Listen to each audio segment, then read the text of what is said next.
once human, now monsters, in a void between the living and the dead. Monsters to be pitied, monsters to be despised.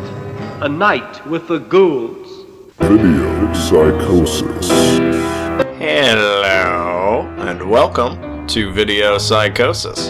This is episode 22. I'm your host, Strong Knotz, as always, and this is our annual Halloween viewing edition. For those of you who listen to the show, you already know what time it is.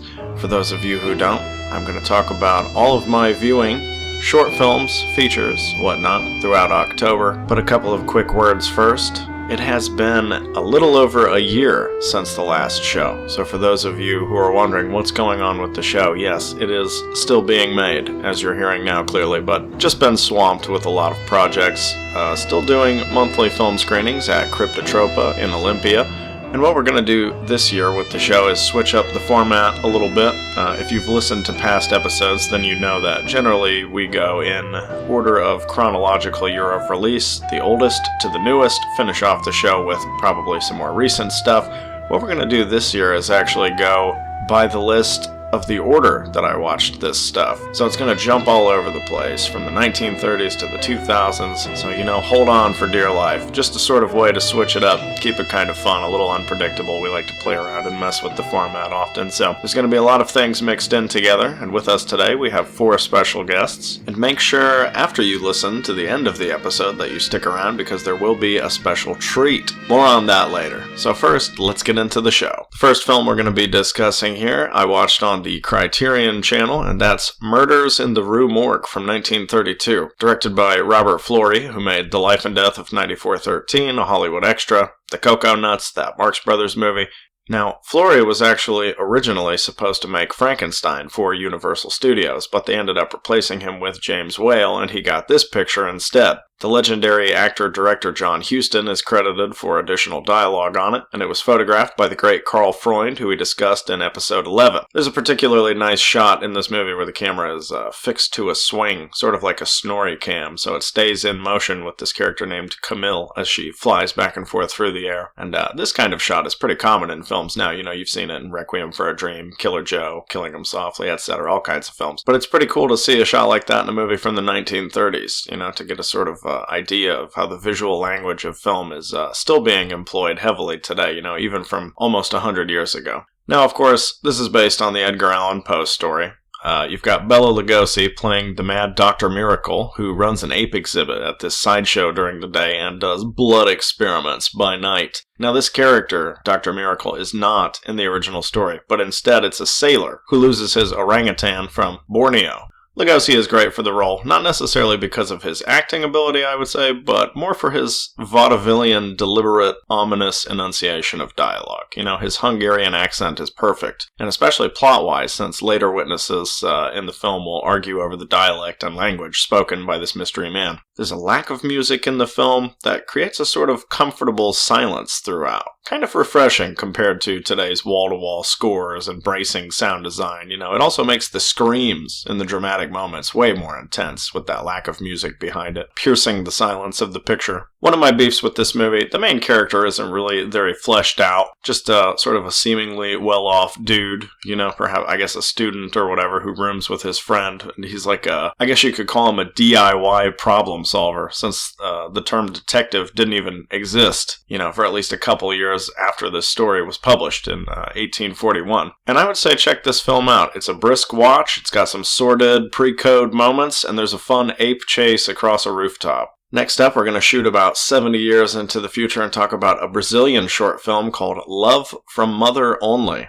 directed by Denison Ramalho. Made the J is for Jesus segment from ABCs of Death 2, also The Night Shifter, 2018. The main actor here, Everaldo Pontes, who plays Philo, is in this famous Brazilian film Mango Yellow, also Central Station. You've got Debra Muniz, who plays Formosa. She worked with Jose Mojica Marins several times on films like Perversion, World Market of Sex, Fifth Dimension of Sex, Embodiment of Evil, The Curse. And she was in adult films like Hallucinating Orgasm from 1985, and even this Deep Throat knockoff called Deep Ass And the photographer on this, Jose Roberto Elizer, shot Carlos Reichenbach's movie Dementia from 1986, as well as Pirate Radio, High Art from 1991. The plot of this short was inspired by the song Maternal Heart by Vincenzo Celestino from the 1930s. This is just blasphemous erotic horror for fans of stuff like We Are the Flesh or The Untamed. I would say that it's a worthy heir to Coffin Joe's occult freakouts, but might be too enigmatic or brutal for some people. The basic story is a mama's boy whose friend with benefits gives him this ultimatum of either continuing to bang her in the mud or live with his mommy instead. Voodoo, possession, mutilation, and cannibalism ensue. Check it out. And while we're talking about the 2000s here, let's take a moment to hear from our first special guest on the show, speaking about some of their favorite horror films from the last 23 years. Hi, I'm Liv. I go by Liv Style Rewind on Instagram and on YouTube. I love scary movies, so here are 10 horror movies that I watched in October. Behind the Mask, The Rise of Leslie Vernon from 2006. This is a mockumentary, dark comedy, slasher. You know, it's got something for everyone. You laugh, you jump, you scream, maybe. I don't know. Lake Mungo from 2008. This is also documentary style, but very different atmosphere. Very unsettling. I liked it a lot. Next, I have You're Next from 2011. One of my favorite modern slashers. The pacing is great. The kills are fun. My favorite female character in any horror movie, probably. It Follows from 2014. Another favorite modern horror for me. The atmosphere is really everything in this one. The score is beautiful and haunting. Highly recommend. The Final Girls from 2015. I cried at the end while watching it this time, but I think that was more of a me thing. Villains from 2019. This one really throws a twist pretty quick in the beginning of the movie. I did not see it coming, and it kept me on my toes the entire watch. That was fun. The Watcher from 2022. Am I obsessed with Micah Monroe? Yes. Is she a great actor? Also yes. This movie was no exception. Sissy from 2022. Another first-time watch for me. This was one of those where you don't know what to believe until closer to the end. There's kind of two sides to this story, and as the viewer, I did not know whose story was reality. And that's always really fun for me. One of my favorite movies is The Invitation from 2015. I love those. Cobweb from 2023. I really liked the story of this. Another one where things aren't what they seem, and the main child actor I thought did a really good job.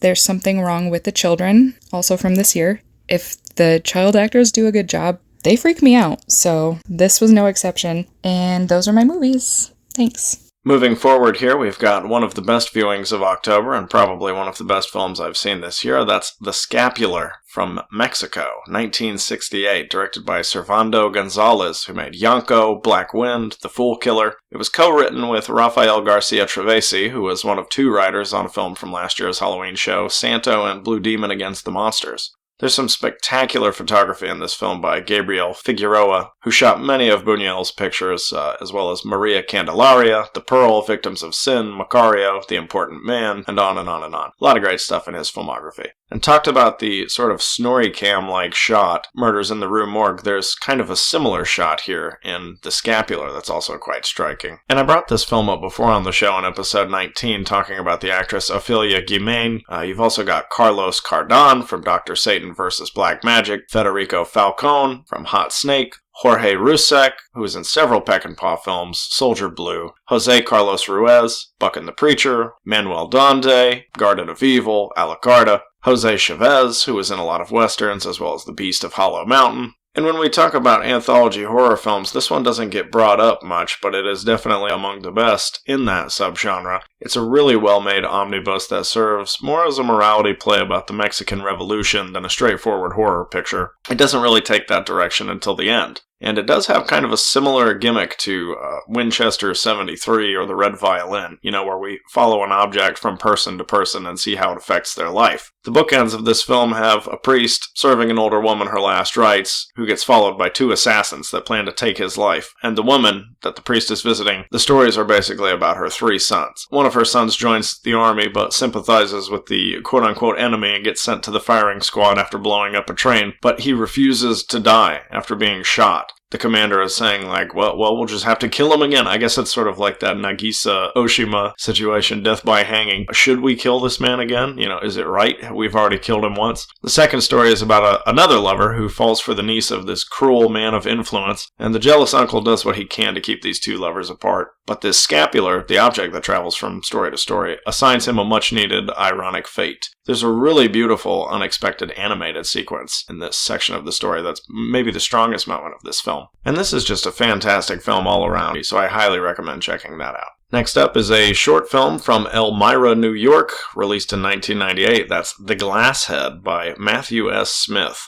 This is his only director credit, but he was director of photography on a few films between 2009 and 2016, including Brett Piper's Triclops, worked with the Polonias on several films. And this is a brisk, urban legend-style story about 20-something campers who have a run-in with a local yokel. He tells them about this boogeyman called the Glasshead. Part of the issue with this short, there's too much implication, not enough follow-through. You've got a decapitation scene where we see someone pulling on their neck with sound effects, but there's no money shot. Baby gets killed, but we see it through shadows on the wall. There's an off-screen head smashing. And there's even one moment where the film is just so poorly lit that it seems like we're actually missing out on the only gore moment in there. This very simple plot about, the ghost of this Civil War man whose wife was assaulted and murdered, and he's supposedly killing off campers in the area nowadays, which doesn't really make a whole lot of sense, but, this feels like they wanted to tell a classier kind of story, but they lacked the means or the ability to do it, so they just did the best they could. To the camp out. Getting gooned in the bones. Right on. It's not terrible, but it could stand to be a little shorter and have a little more punch. Now, something with plenty of punch. Let's talk about Evil Come, Evil Go from 1972, shot in Hollywood. Now, I watched the 73-minute cut of this. I don't know if there's a longer version or alternate versions. It's sexploitation. Directed by Walt Davis, who made the notorious Widow Blue and plays the Arizona pig farmer in this. And speaking of Widow Blue, John Holmes actually did some uncredited effects work on this film. That was primarily just buying pig intestines for prop guts, and he does have a small role as a pool player in the movie. Actress here you might recognize named Jane Sentas, who was also in Blood Sabbath, Little Cigars. Charlie Noon from Sweet Sweetback's Badass Song. You've got Norman Fields, probably the most prolific actor in this film. Also in Octoman, Scream in the Streets, Psycho from Texas. And this is just psychotronic softcore fun. Your average kind of story about a hyper-religious nutjob who seduces men with sex and then kills them for the Lord. Exactly what you think it is, all the better for it. In my opinion, anyway. I love stuff like this. When we see the first killing in this movie, there's this, country music that plays over the scene. It sounds like the Big Shot theme from Cowboy Bebop. There's some really funny dialogue, lots of entertaining stuff in this movie. You've got initiation rituals. As a matter of fact, there's a really great cameo from a kitty cat who jumps on the bed during a scene, and I guess they didn't want to just shoo the cat off the bed. It would ruin the illusion, so the cat just kind of hangs out in the scene for a little bit. And despite being basically a softcore porn film, this movie is filled with limp genitals and chafed nether regions. If that turns you on, you'll love it. Check it out. Hey, what kind of freak are you? What are you singing hymns when I'm trying to give you a head? Next up, we'll say a few quick words about the 1985 German short film Hot Love, directed by Jörg Buttgereit. We've talked about him on the show, of course. Necromantic, 1 and 2, Shram, Horror Heaven. This is included in the 4-disc Arrow Blu-ray box set Love and Death. And, Horror Heaven, his other short film that I've seen, was really fun because it was like a side of him that I was not familiar with. This goofy movie nerd with a bunch of passion, making stuff in his backyard just to do it. This one, not as much fun because the aim is a little more serious. And while that's not necessarily a bad thing, the fact that it really only intends to provoke doesn't give it much shelf life. aside from like edgelord posturing. One notable thing in this movie, and I guess maybe that'll speak to my level of entertainment with it, there's an extra in this bar scene that has like a Leningrad cowboy haircut. So that was pretty neat. There is also a pretty cool fake prop vagina in this movie, and an amusing twist that almost makes up for everything else. But I would say only check it out if you're a fan of the director. We're going to dive some more into anthology horror here with a 1995 film made in Dallas and Fort Worth, Texas called The Dark Dealer. Written and directed by Tom Alexander and Win Winberg. Alexander has mostly done grip work since this film, and Winberg shot the Brett McCormick movie Repligator. One of the photographers, Ian Wagner, was also a gaffer on Paul Bartel's Not For Publication. You've got special effects by Bob Trevino, who's still working in the industry as a supervisor on stuff like VFW and even the television series The Righteous Gemstones. Special effects assistant Keith Randall Duncan had directed Something of Mine from 1991. And the first two segments in this film, Cellar Space and Blues in the Night, were filmed first as standalone short films, but then I guess the idea came together to make some wraparounds via another story and just kind of book it as a film, get it out there in the world. The bookends feature this guy being chased through a building by some sort of ball of energy, and when he thinks he's escaped it, he puts his weight on the outside of this door to keep it closed, but suddenly a poker table appears behind him, and we find out that he's died, and he has to gamble with these other deceased patrons to win and get his life back. Now, the first story here is about a couple of criminals and the old man who witnesses their murder before being held hostage in a warehouse. The old man turns out to be a sorcerer making rat soup, transforms into a demon after taking too many head injuries, and then the story approaches evil speak territory with a devil computer and a fucking horse monster. I don't know where that came from. I've seen people compare this to one of the better episodes of the show Monsters, and you know what? That's 100% accurate. Totally a good thing in my book. Second story here about this sleazy record executive lawyer who steals unknown music from a dead black blues player and profits from it before the ghost comes back to haunt him. You know, you got a schlocky late-night cable-style sex scene. This is a pretty standard story. You know exactly where it's going to go. It's okay. It's not great. The final story, our main man from the bookends, who has this gal pal in some drug money trouble. You know, he tries to help her out, but her dealer is a psycho white boy named Cracker. You can't make this up, folks. Who forces Ray and Denise to help him rip off this pharmaceutical company he used to work for. Well, he ends up taking an experimental drug and turning into the ball of energy, which is chasing the lead at the beginning of the film. So, will Ray put his cards on the table and make it out of purgatory? You'll have to watch to find out. Pretty amusing, often corny, but always sincere. Definitely better and more memorable than something like the 1997 Campfire Tales or Things 2. I say check it out if you like anthologies. Some more short films here. That's Maggie's Problem from 2015, made in Chicago, Illinois by Molly Hewitt, also known as Glam Hag. This is a labor of independent love, maybe a little too imitative of other films like, Kuchar's work or Pink Narcissus. Can't really stand on its own legs, but it is crafted with care, although I would say the plot is a little bit lacking. Basic story about this sort of alternative world where everybody has pink cheeks for some reason or another. And you've got this lady named Maggie, whose husband Murphy is a drunken bum. She's been cheating on him with this sea monster. And the movie is completely stolen by Maggie's chain-smoking BFF. She's got these casual asides about being in prison and her involvement in a, quote, a minor drug smuggling incident. Pretty cool dream sequence where Maggie gives birth to this monster baby in an operating room full of bubbles. And if you want to check this out, it's currently streaming on Troma Now. Some more short stuff here, and here's one that I didn't love, but I would say I enjoyed more than Maggie's Problem. That's Slaughter Day from 1991, shot in Hawaii, directed by Brent Cousins, who stars as Joseph, and his brother Blake plays a character named Blake.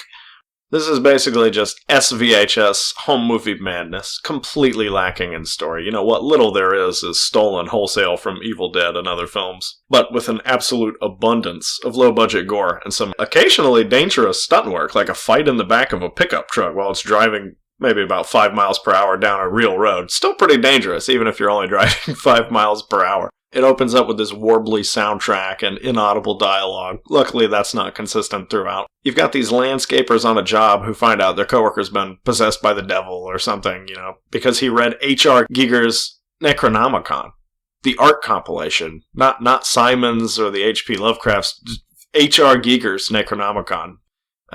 Okay. Lots of violent, poorly choreographed fighting, severed limbs. It's a treat for gorehounds.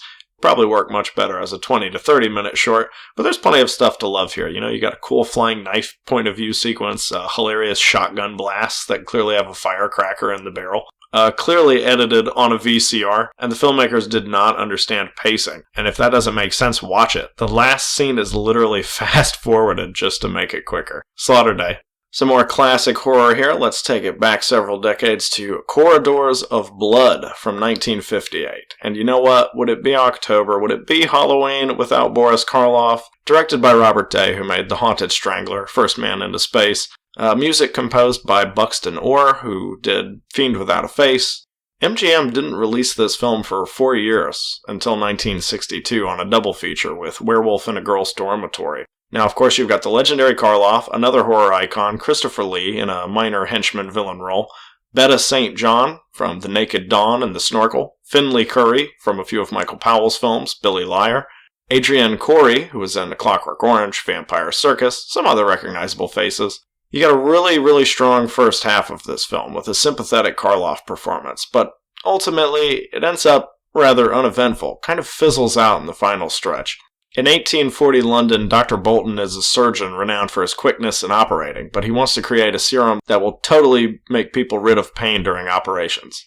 At a nearby rooming house, tavern where the owner is bumping people off and having Bolton sign death certificates for them without his knowledge, things get into motion as the doctor begins losing respect and turning more frequently to nitrous oxide inhalations to ease the pain of his life as he falls down the rabbit hole and begins helping the villainous tavern owner, Black Ben, keep the bodies in supply.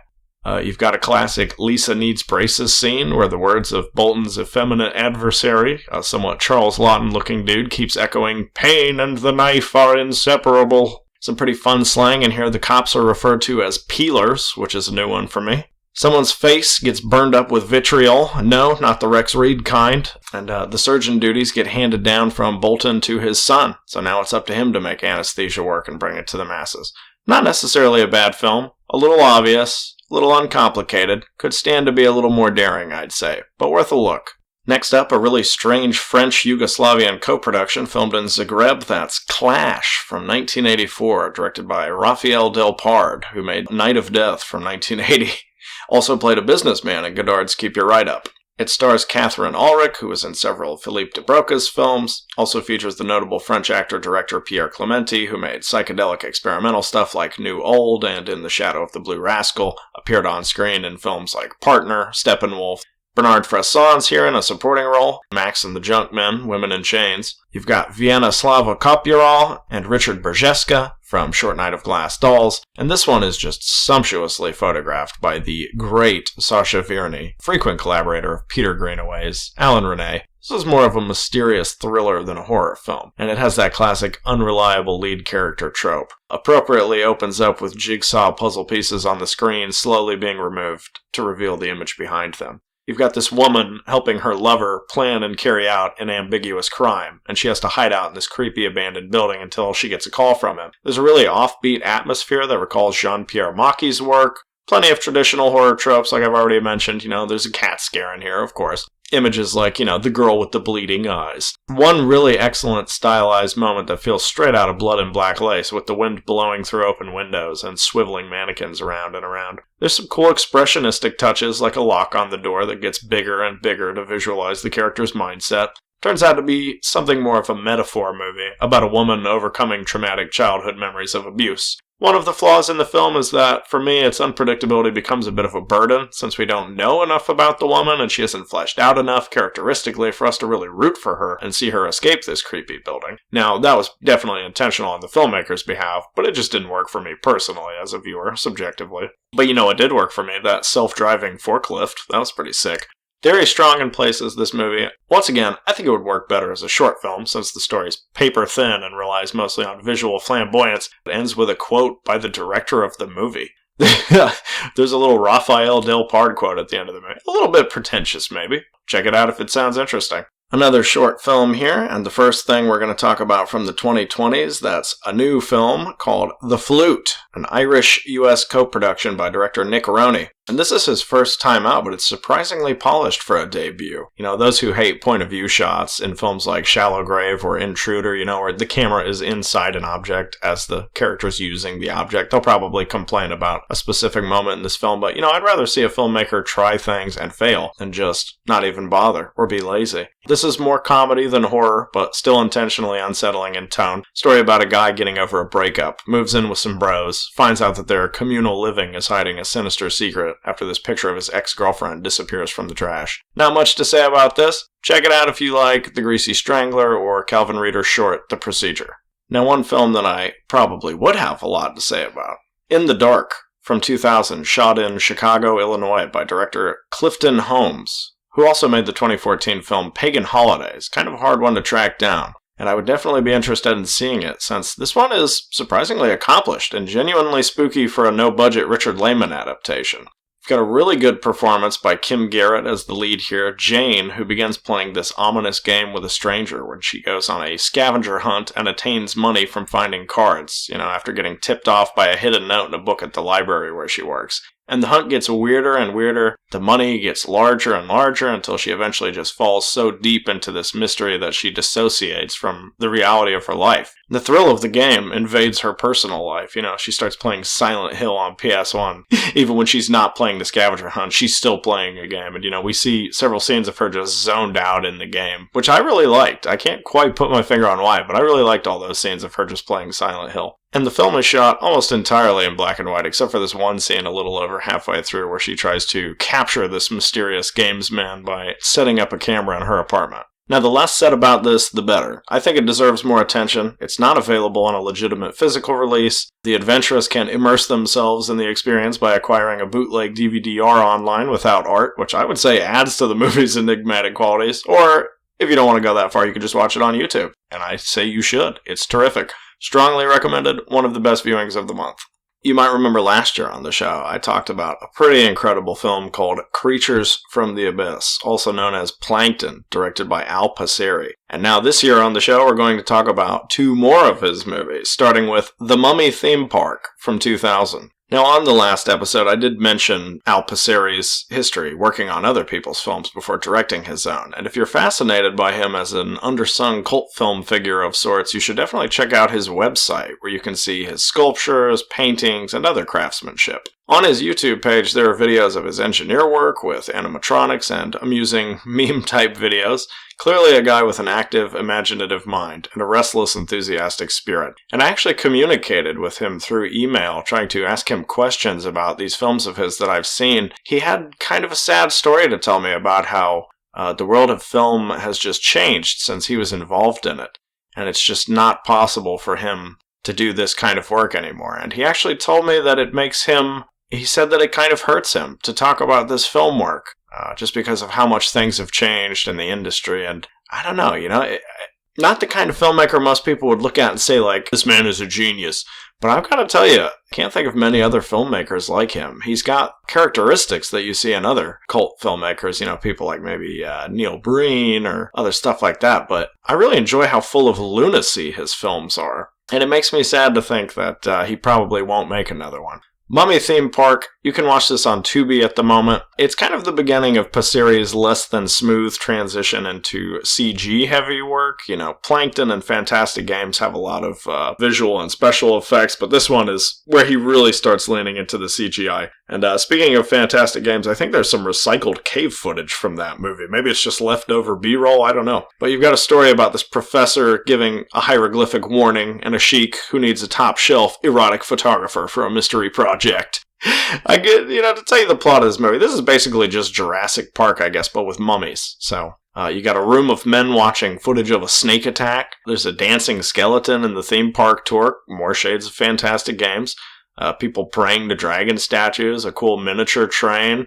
Very similar effect to Creatures from the Abyss, where a guy pukes out this wormy tongue thing while his face stretches out. prolonged belly dancing, cyborg mummies, computer hacking, bubble bath voyeurism, a CGI eyeball popping out of someone's head and hitting the camera, something you'll hear about later again on the show. And the gore in the final third of this movie is completely cartoonish. It's like something out of Conker's Bad Fur Day. But the most notable thing about this movie for me, I would say from the 4 films I've seen by Passeri, it's probably my third favorite. I really liked the dry tone and heavy green screen of this movie. Despite being a horror film, a lot of it looks and feels like an educational film for kids, like some late 90s Rand McNally CD-ROM game or like a PBS show from that era. Completely bizarre, totally unwieldy, still feverishly enjoyable, and yes, memorable. So the Mummy Theme Park, watch that on Tubi. So we're going to move on now from 2000 and talk about something more modern, that's The Blackening. Based on a 2018 short film, there were a couple people claiming this film infringed on their copyright, but the case was thrown out. Directed by Tim Story, pretty much a studio gun for hire, made the 2000s Fantastic Four films, etc. It's co-written by the star Dwayne Perkins, also features Cinqua Walls from Nanny, Ex Mayo from The Farewell, Melvin Gregg from High Flying Bird, Jermaine Fowler from Sorry to Bother You, Yvonne Orji from Spontaneous, Jay Farrow from Unsane. Probably the most recognizable face here is Diedrich Bader from Office Space and Napoleon Dynamite. And if I'm being totally honest with you here, this is a film that I kind of ignored on its initial release because I assumed it was just another broad spoof, sort of like Marlon Wayans' Haunted House movie, but instead it's a lot more acerbic and has a fun hangout vibe. And as with a lot of comedies, which this is definitely more of than a horror film, the first 10 to 15 minutes are a little rough writing, getting into it. Some of the dialogue seems a little too cutesy for its own good, and a couple of the performances seem one note, until you get to spend more time with the characters. So I say stick it out, well worth it. You've got an old group of friends meeting at a woodsea cabin to celebrate Juneteenth, and the initial couple that invited them is killed off in the opening sequence after playing this mysterious board game in the basement. And as a comedy, yes, it succeeds swimmingly because it's really, really funny. Lots of laugh-out-loud gags like the visual math during the Nas one-mic trivia question, telepathic communication running joke that gets funnier as the film progresses. And one thing that I actually didn't catch when I saw it that I read about afterward that made me laugh, there's a joke in here about how Apple doesn't want their products viewed in a negative light in media. That's pretty cleverly employed here. One of the weaknesses of this film, it's often too predictable and the horror elements are not as strong as the comedy stuff. It's not a slasher. I thought it was a little repetitive that we only got to see crossbow kills in the movie, frankly. Noticeably poor, frustrating CGI in the blood spray scene. Like, is it really that big a health risk insurance-wise to spray an actor with real prop blood? Oh, no, it's easier to just do it in post. And yeah, the CGI blood in that blood spray scene is just embarrassing looking. Now, I've heard some people make the complaint that this is just an extended comedy sketch, which makes sense. It was adapted from a short film, but didn't bother me at all. Very entertaining, well worth a gander. And so, with that being said, we're going to move now into our next very special guest speaker. My name is Marcus Gorman, and I do a little bit of a lot. I'm a playwright who specializes in genre and spectacle. I program New American and genre cinema for the Seattle International Film Festival, and I've also done various programming, publications, and events work for Make Believe Seattle, the Seattle Queer Film Festival, Cleveland International Film Festival, North Bend Film Festival, Tallgrass Film Festival, Outfest, and Outstream. I'm a culture writer for The Ticket at the Seattle Times, I volunteer at the Grand Illusion Cinema in Seattle's University District, and I run a movie review website called 10 Years Ago. You can find out more at marcusgorman.com. And these are my reports from Fantastic Fest 2023 in Austin, Texas. Specifically, these are 6 titles from their archival lineup. Bugged from 1996, about a band of exterminators versus an army of mutated crickets. It works both as a laid-back hangout comedy and a plump, puppet sci-fi horror cheapie. Restoration by AGFA. Nowhere from 1997. This is my favorite of Greg Araki's films, but I've only seen it on a crummy VHS copy. While the video aesthetic always felt like a perfect match for Nowhere, a guttural scream of 90s punk aesthetic just as DVDs were coming up, the 4K remaster is a revelation. Even Araki says this is the first time the film has been shown properly in 26 years. Blonde Death, 1984. Bleeding Skull has lovingly restored this $2,000 tornado of DIY filmmaking as a prim and proper teenage girl turns delinquent in the suburban wilds of Orange County, California. Queer as fuck, angry as shit, and contains at least 8 genres in its 93 minutes. An SOV milestone. Sharon, or The Jar, from 1984. This is a hallucinatory nightmare journey through the streets of 1980s Denver, as a man happens upon a monster in a jar and proceeds to lose his marbles. It's a slow burn for sure, but it's a singularity of hard-to-forget weirdness. Thanks to TerrorVision, who dug deep in their restoration process, as much of it comes from the director's personal print. Messiah of Evil, 1974. Gloria Katz and Willard Huyck are chaos writers and filmmakers. The pluck of American Graffiti, the childhood-altering bitter violence of Temple of Doom, and the pervy cartoonishness of Howard the Duck. And then this immaculately shot, foggy California coast gothic horror, where darkness and a mysterious cult figure has consumed the town. Restoration by AGFA and Radiance Films, with a newly struck 35mm print. It is pristine. And finally, Door from 1988. My last Fantastic Fest highlight is Door, a nerve-shredding Korean home invasion thriller. Thank you. Thank you, Marcus. And listeners, make sure to keep your eyes peeled for How to Leave, a feature film written by Marcus Gorman, coming next year. And you can currently catch his full-length sci-fi radio adventure, Space Race 5000, on the Ugly Radio podcast. But he brought up Door, so let's talk about Door. This film, from 1988, is the first in a series of 3. Kiyoshi Kurosawa made the third film, directed by Banmei Takahashi, who made the first 2 entries, as well as A New Love in Tokyo and Wolf, Running is Sex. It was co-written by Ataru Oikawa, who directed a few Tomy films. Director of photography Yasushi Sasakibara worked on Pink Films for a while, shot Kitano's Violent Cop, several for Takashi Ishii, including all 3 Gonin films, and Seiji Izumi's A Legend of Turmoil. You've got makeup by Tomoo Haraguchi, who 3 years later directed Mega Droid, Robo-Kill Beneath Disco Club Layla, one of the greatest movie titles ever. The film stars Keiko Takahashi, regular collaborator and wife of the director after 1982, also in Burst City, Uzumaki. Shiro Shimamoto, established Pink actor, also in S&M Hunter, Love Minus Zero Equals Infinity. And this is a home invasion stalker tale that takes its time but has a wildly careening tone that often works in its favor, can occasionally leave one more apathetic than curious, but really well made, really tense, lots of surprises, despite very minor flaws. I really liked the exterior of the apartment with this cool, detached, futuristic look, and it sort of adds character to the setting where most of the action takes place. And instead of a natural escalation of events, expectations are upended, and Keiko Takahashi's performance is there to sell most of the more implausible events through her nuanced character. Really impressive 1.5-minute long shot from above the set that glides through the chase scene, sort of like the climax of Taxi Driver. And the actor who plays the villain here, Daijiro Tsutsumi, didn't do much more work as an actor, but works quite well in the role, and I think he stacks up right next to Takahashi's more complex character. This is a film that you're going to be hearing a lot more about. It got a recent restoration by Third Window Films, screened at Fantastic Fest, like Marcus mentioned, so check it out. Oh boy, let's talk about a wild one here next. That's going to be The Possession of Joel Delaney from 1972, shot in New York by Arthur J. Ornitz, who shot The Goddess, The Connection, Minnie and Moskowitz, tons of great films.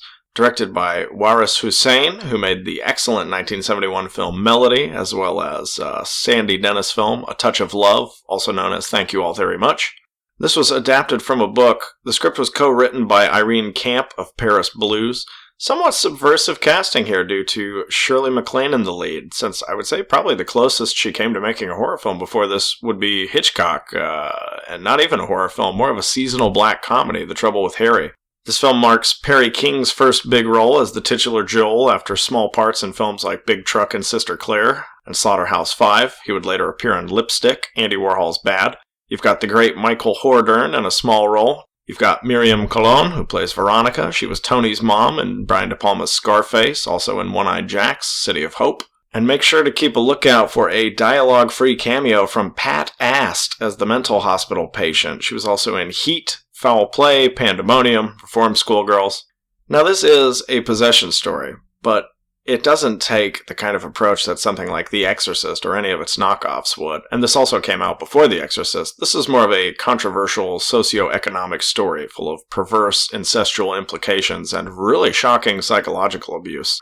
There are a lot of criticisms of the film as kind of racist or classist because the plot involves a Puerto Rican occultist taking over the body of a well-to-do white man. Now, personally, I did not think that the film was generalizing Puerto Ricans as believers in voodoo, but, we're really only seeing a small family and their immediate friends. And Shirley MacLaine's character is pretty interesting because she isn't really an entirely sympathetic lead, more of a very flawed, very human person, a divorcee that's kind of a tight ass, not portrayed as some out-of-touch, upper-crust, bougie society woman. And really, early on in the film, we think Joel and his sister Nora are lovers, until the dialogue just casually informs us they're not. That's a nice touch that disorients the viewer, makes everything suspicious, There's a later scene where he asks his sister, "You ever had two lovers at the same time?"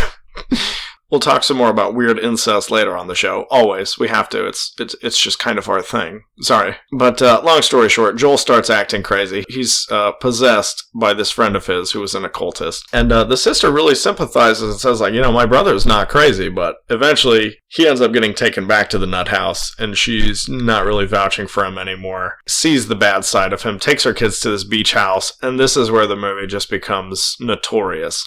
Deeply unpleasant. More unnerving than any modern horror film, I would say. Roger Ebert, man, this guy, when this film came out, he always has these sort of knee-jerk reactions to extreme material, and he claims in his original 1971 review that separate events are inflicted on the same character when they most definitely are not. That's something I've noticed in a few of Ebert's reviews, where he tends to combine two scenes into one. Not a perfect movie, but a truly creepy, engaging one.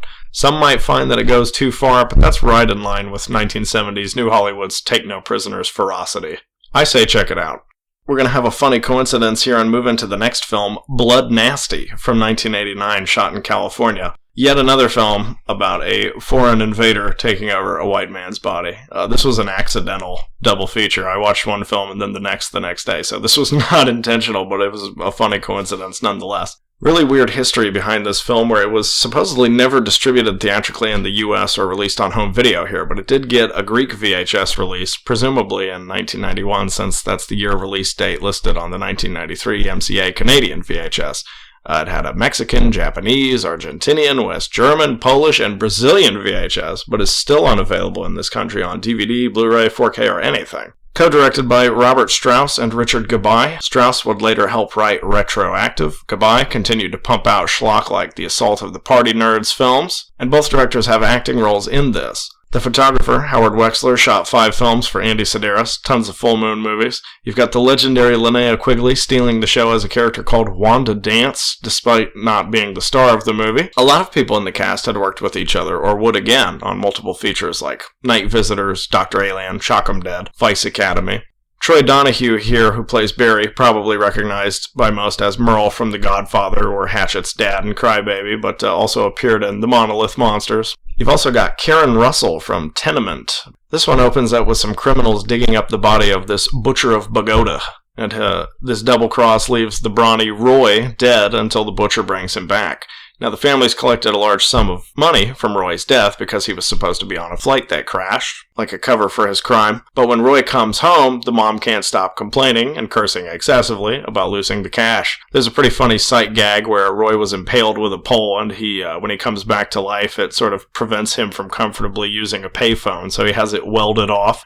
Just like Joel Delaney, there's also some weird incest stuff in this movie, with the mom listening to her son banging this chick. So what is Give it to her, good boy. And like I mentioned, Linnea Quigley pretty much just walks away with this movie in her back pocket. She immediately makes her presence known, clad in this hot pink cowboy garb and dancing mostly naked with 6 shooters. Scene where the mom gets her hand ground off in the garbage disposal, a la Rolling Thunder, blackmailed about the secret of her resurrected son. And, certainly lots of weird stuff in this movie that makes it a memorable watch. Not anything I think anybody would probably love, but, it's cheesy nonsense with plenty of holes that's perfectly entertaining, for me, as far as I'm concerned. I particularly liked the massive sandwich that Linnea Quigley holds onto and never takes a single bite of. That was a highlight of the movie for me. And so now we're going to move back into the early 2000s and some more wonky CGI, talking about Philip J. Cook's Despiser from 2003, made in Virginia. Cook had made Outer World, Beyond the Rising Moon. He sort of specializes in CG, fantasy, sci-fi stuff. Was the photographer for the Godfrey Ho classic Undefeatable, and did visual effects for Don Dohler's Galaxy Invader. There's a 15-minute making-of documentary about this film on the DVD that's worth seeing if you watch the movie, since most of the cast was completely unsure of how the finished product would look, and you see the genuine enthusiasm from everybody involved with it. And yes, this movie is pretty much almost entirely CGI. Opens with fake video game footage, as it should, since the film mostly looks like PS2 graphics. This developer, Gordon, is tired of being dicked around by his boss, calls him a butt plug, and storms off. Narrow-minded, uncreative, butt plug! What? Bad idea. The bank is trying to take this guy's house. His wife Maggie's about to leave him because of that. And one night, while he's out driving, he almost hits some kids on the road and accidentally drives into this entirely new world full of constant danger, where he gets thrust into car chases and killers with rockets. And it wouldn't be a film from the early 2000s if it didn't try to cash in on the bizarre Gregorian monk chant craze that kicked off in the States in the 90s. There's some Enigma-style music on the soundtrack, which doesn't really fit at all. He meets a guy named Carl, who's decked out like a 50s detective, but apparently he's been alive quite a while since he fought in the 1914 war, and he explains to Gordon that they're basically stuck in this netherworld of purgatory. Reality starts to bleed into this game that Gordon finds himself in purgatory. Maggie ends up in a coma after trying to help a suicidal man on a window ledge in a particularly funny scene where a bird knocks them both down. Gordon ends up on his own having to man up and take down this rusty-ass monster to get back to the real world and free the imprisoned souls from purgatory. The entire film looks like a community college ad for video game design, like you'd see on Tech TV back in the 2000s. Hey, I can't believe we got jobs doing this. I know.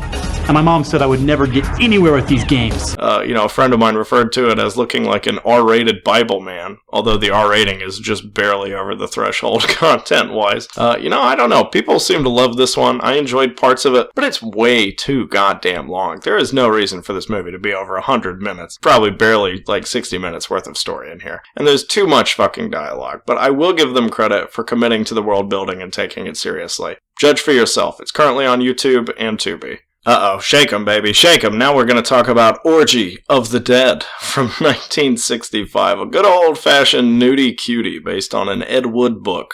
He also adapted it for the screen here, throwing in a werewolf for good measure, and worked on several other aspects of the movie. It was directed by the Bulgarian-American Stephen C. Apostolov, who would stay in this wheelhouse, make films like Motel Confidential and Five Loose Women over the next 13 years. Apparently he fired the dance coordinator during the filming of this. I think even if they had a dance coordinator, it would not be all that better of a film, to tell you the truth. Criswell returns here for his final film role after Plan 9 from Outer Space, but sadly Mila Nurmi, Vampira, didn't, so they have a Vampira knockoff in the movie. The director of photography, Robert Caramico, no stranger to horror, also shot Tobe Hooper's Eaten Alive, Slithis, Blackenstein, Lamora, the excellently titled Baby Needs a New Pair of Shoes, also known as Jive Turkey. You've got music by Jamie Mendoza Nava, who composed Gary Graver's The Hard Road, Blood Legacy, The Brotherhood of Satan, and there's a bare minimum of a plot. Pun very much intended. Ryder and his old lady visit a graveyard to inspire him for a story, get in a car crash, come back to consciousness, discover a mysterious ritual of burlesque dancing in the woods, they get discovered, and they're forced to watch a parade of topless dancing.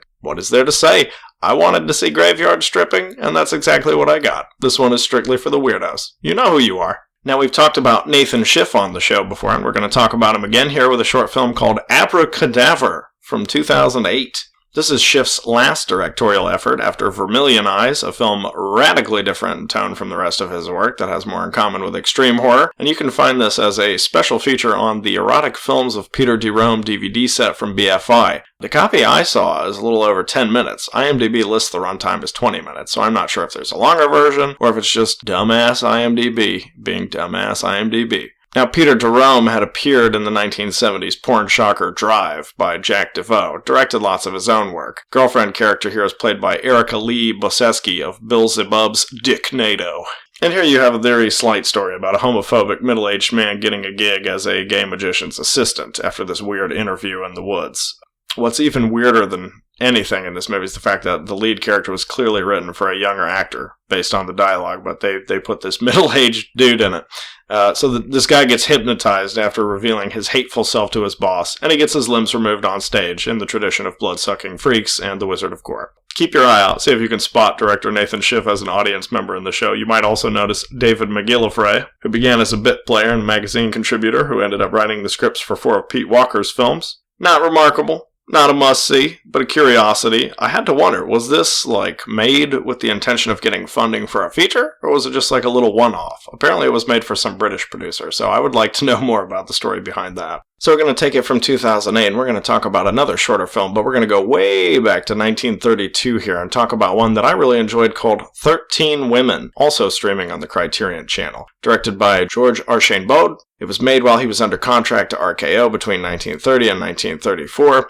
Shot by Leo Tover, also made several notable films mentioned on the show, as well as Murder at the Vanities. The music was composed by the prolific Max Steiner, who has over 250 credits, including the original King Kong, 2 on a Guillotine. Based on a book by Tiffany Thayer, she also wrote Call Her Savage, which was adapted into the Clara Bow film. You've got Irene Dunne as Laura Stanhope from Theodora Goes Wild. Ricardo Cortez from The Man with Two Faces, Blanche Friederici from Night Nurse, a 3 on a Match. And this is a sad story here about one of the actors in this movie, Peg Entwistle, who plays Hazel. This would be her only film role. She committed suicide by jumping from the Hollywood sign in September of 1932, about a month before this film originally came out. And after that, about 3/4 of her screen time was actually chopped out of the film for its 59-minute re-release, which is the version that I saw on Criterion. You've got the great Myrna Loy playing this half-Javanese Eurasian character, Ursula. And, spoiler alert, while this film is certainly an example of whitewashing in pre-code cinema due to the casting, the story revolves around the racism and abuse that Ursula faces throughout her life as an outsider, which has prompted her to attain revenge through the supernatural. Now, Myrna Loy is great in the role. She walks away with the film, you can see why she became a big star if you watch this. She has great presence and command.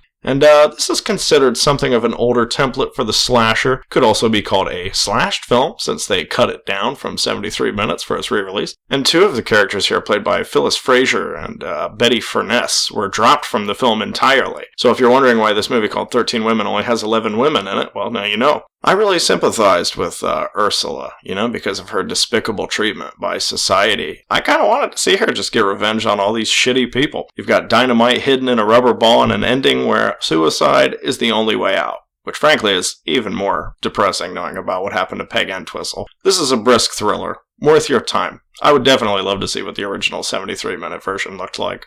Let's go from the 1930s to the 1940s and talk about The Picture of Dorian Gray from 1945. Directed by Albert Lewin, who had a storied career in the film industry, working his way up from a critic for the Jewish Tribune to a reader for Samuel Goldwyn, then a script clerk, head of script department, associate producer, and then finally in 1942 directed his first feature. Shot by Harry Stradling Sr., who also worked on Suspicion, Johnny Guitar, A Face in the Crowd, won Best Cinematography for this film at the Oscars in 1946. Adapted from the classic Oscar Wilde story, and his trademark wit shines through a mostly somber morality tale about the loss of ethics and vice of vanity. There's some really pithy dialogue littered throughout. You've got Hurd Hatfield starring as Dorian Gray, who would later be seen in The Unsuspected, Mickey 1. George Sanders with a really fine devilish performance as Lord Henry, the smug socialite who sends Gray on his wicked way, also in Hangover Square, All About Eve, and another film we'll talk about later. Angela Lansbury as Gladys. Now, people always think of Murder, She Wrote when they think of Angela Lansbury, but she had been acting in films since 1944, debuting in George Cukor's remake of Gaslight.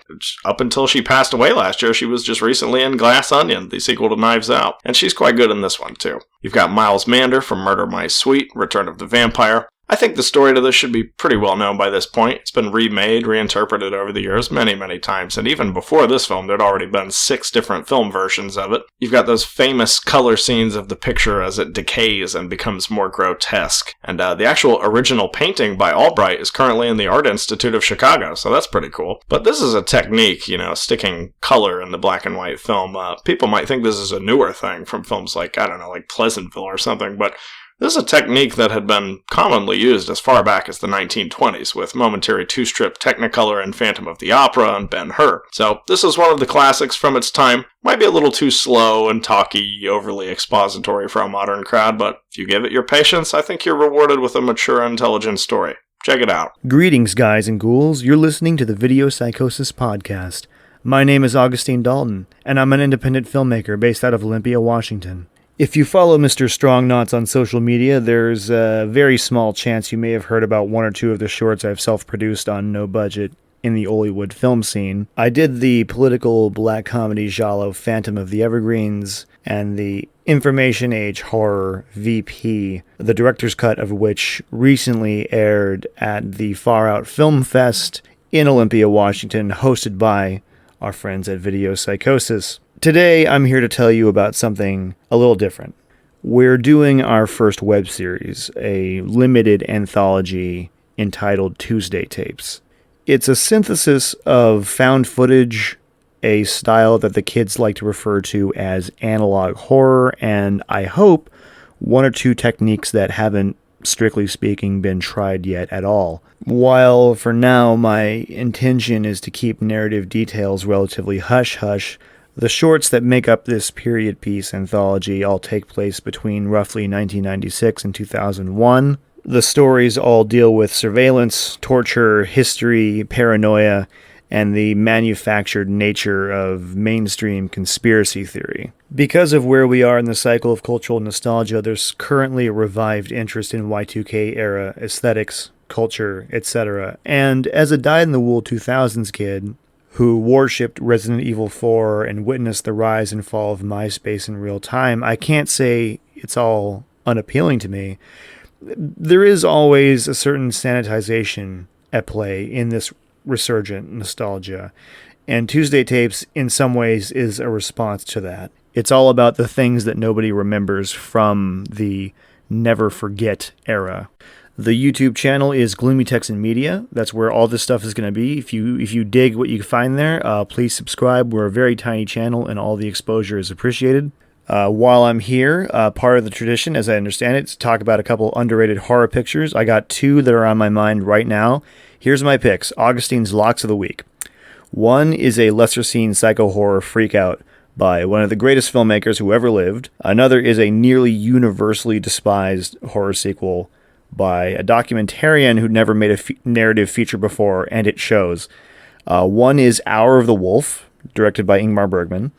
It stars Max von Sydow as an artist living in seclusion with his wife, fellow Bergman stalwart Liv Ullmann.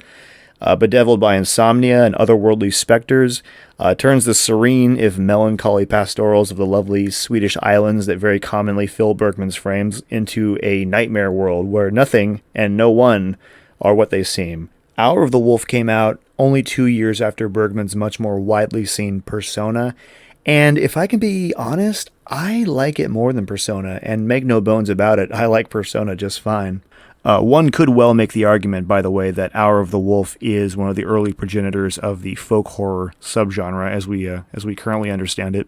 Anyway, my next film is the haphazardly constructed pseudo-sequel / spin-off to the runaway 1999 hit The Blair Witch Project, released a mere year after the latter, helmed by Paradise Lost and Brothers Keeper documentarian Joe Berlinger, entitled Book of Shadows Blair Witch 2. It's a bizarre, clearly studio-tampered movie that doesn't seem like it came from the same domain of reality that produced the first film. It's campier, hornier, more overtly gruesome, and I can't in good conscience pretend it's flawless or especially well acted, but it boasts some surprisingly haunting visuals and a lot of thematic density. It's a metatextual commentary on the phenomenon of the original film and turn-of-the-century hyper-reality in general that today, upon a recent revisit, feels weirdly prescient. In an industry where horror sequels are expected to mechanically Xerox their predecessors, this was something different. It was an experiment that swung for the fences so hard that it kind of broke everyone's brains and was subsequently memory holed. It's a movie with so many ideas at work that it can't help but trip over them. Its reach often exceeds its grasp, but it's bold, it's admirably odd, it's certainly not boring, and I maintain that it warrants a second look. Anyway, that's all I got for you on this November midnight dreary. My name is Augustine Dalton. Go subscribe to Gloomy Texan Media on YouTube. Check out Tuesday Tapes. Back to you, gang. We're going to move on here now, talk about something more recent, and I hate to say this, but we're probably going to talk about the first film, maybe the only film that I kind of outright disliked from my October viewing. And it's not even really a bad film. That's Tales of the Uncanny from 2020. Now, this is a talking head documentary. Multiple people ranking their favorite horror anthology films, gives a quick run-through on the history of the portmanteau, mostly just an opportunity for folks in the business to give their 2 cents on the movies that are memorable and impactful to them. It was directed by David Gregory, who made Lost Soul, about the crazy making of the 90s Island of Dr. Moreau movie, and Blood and Flesh, the story of Al Addison's career and tabloid-style death. I would say this is a film mostly worthwhile for people not too familiar with anthologies. If you're starting to dip your toes into that kind of thing, check it out. But I was a little disappointed because I wanted something more comprehensive, something that dove a little more into the deep cuts. This one pretty much covers familiar ground and just rehashes the most popular acclaimed entries in the subgenre, Not much mention of the impact these kind of films had in foreign countries. They kind of skirt around that. There's a passing reference to Teruo Ishii, but they don't really say anything about that Filipino series, Shake, Rattle, and Roll, or Troublesome Night. Films like Hong Kong's Fearful Interlude, or Spain's Blood Cakes, stuff like the Argentinian film Masterworks of Terror, the South Korean film A Regret, the Brazilian trilogy of Terror. I would have loved to hear something about the Filipino Are You Afraid of the Dark movie from the 90s, but that's pretty much grazed over here. And I think one of the reasons I dislike this movie, I gotta tell you, I do not really care for Eli Roth. And he makes this absurd claim in the movie. Oh, those snobby Fellini fans, they don't talk about Toby Dammit. Oh, the Fellini fans don't know Toby Dammit. But then later on, this fucking guy admits that he doesn't even know who Fruit Chan is. When he's talking about Three Extremes, he's like, oh, it's got Takashi Miike, and it's got Park Chan-wook, and some guy named Fruit Chan? Well, of course Eli Roth has never heard of Made in Hong Kong, maybe the most important film about the handover. Of course he doesn't know about that, but he wants to sit there and thumb his nose at Fellini fans. Get out of here, Eli. What are you talking about? But despite his presence, there are some interesting people interviewed, like Douglas Buck, the late Jeff Burr, who just passed away recently, Ernest Dickerson. It was really nice to see Maitland McDonough here. I don't think I've seen her in anything since her delightful Bravo's Scariest Movie Moments appearances. Kier-La Janice interviewed and co-produced, and I think if she had directed this film, it would have gone deeper into anthology films and given more exposure to films that deserve more attention, particularly in the shot-on-video arena. But instead, we get a pretty straightforward movie that's only moderately informative and essentially just a glorified DVD extra. Not necessarily bad, not particularly necessary. That's my take on this one.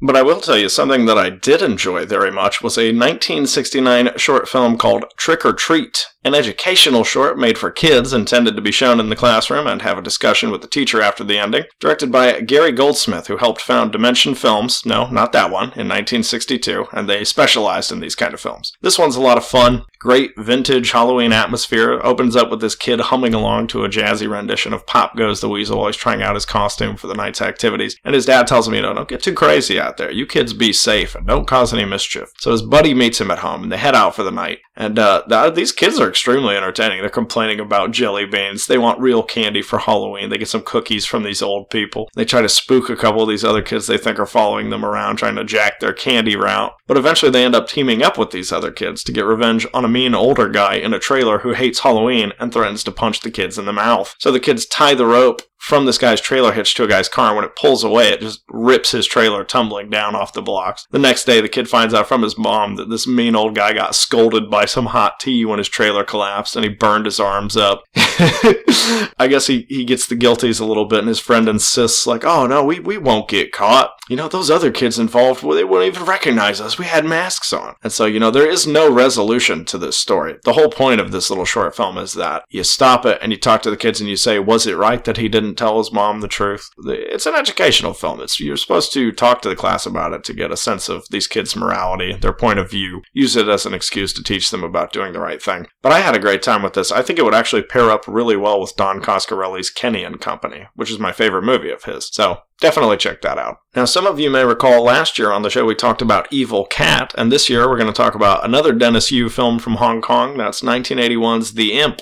Just like Evil Cat, it's got plenty of enjoyable things in it, but I think it's ultimately just kind of adequate. Not bad, but can't live up to the over-the-top compulsions of other flicks from that time. Stars Charlie Chin Chang Lin as Kung, who appeared in a few Jackie Chan, Sammo Hung films, as well as Patrick Tam's Love Massacre. You've got Kent Cheng Jack Si as Fatty, who was in 3 of the Ip Man films, also more extreme stuff like Dr. Lamb. You've got Elliot Nyaup, plays the Geomancer, also in Come Drink With Me, Intimate Confessions of a Chinese Courtesan, and several other recognizable faces from Chang Che flicks and Five Fingers of Death. The story is basically a down-on-his-luck man with a pregnant wife having difficulty seeking employment. Ends up getting a security gig at this creepy office building, and one night on an elevator ride in the building finds a green foggy room with flooding water and wobbling walls. Tells the coworkers about it, it disappears. They laugh it off. Well, until they start getting killed off one by spirits from the building. The geomancer gets called in to exorcise the demon. It's actually the ghost of a child murdered by kidnappers who used to use the building as a criminal hideout.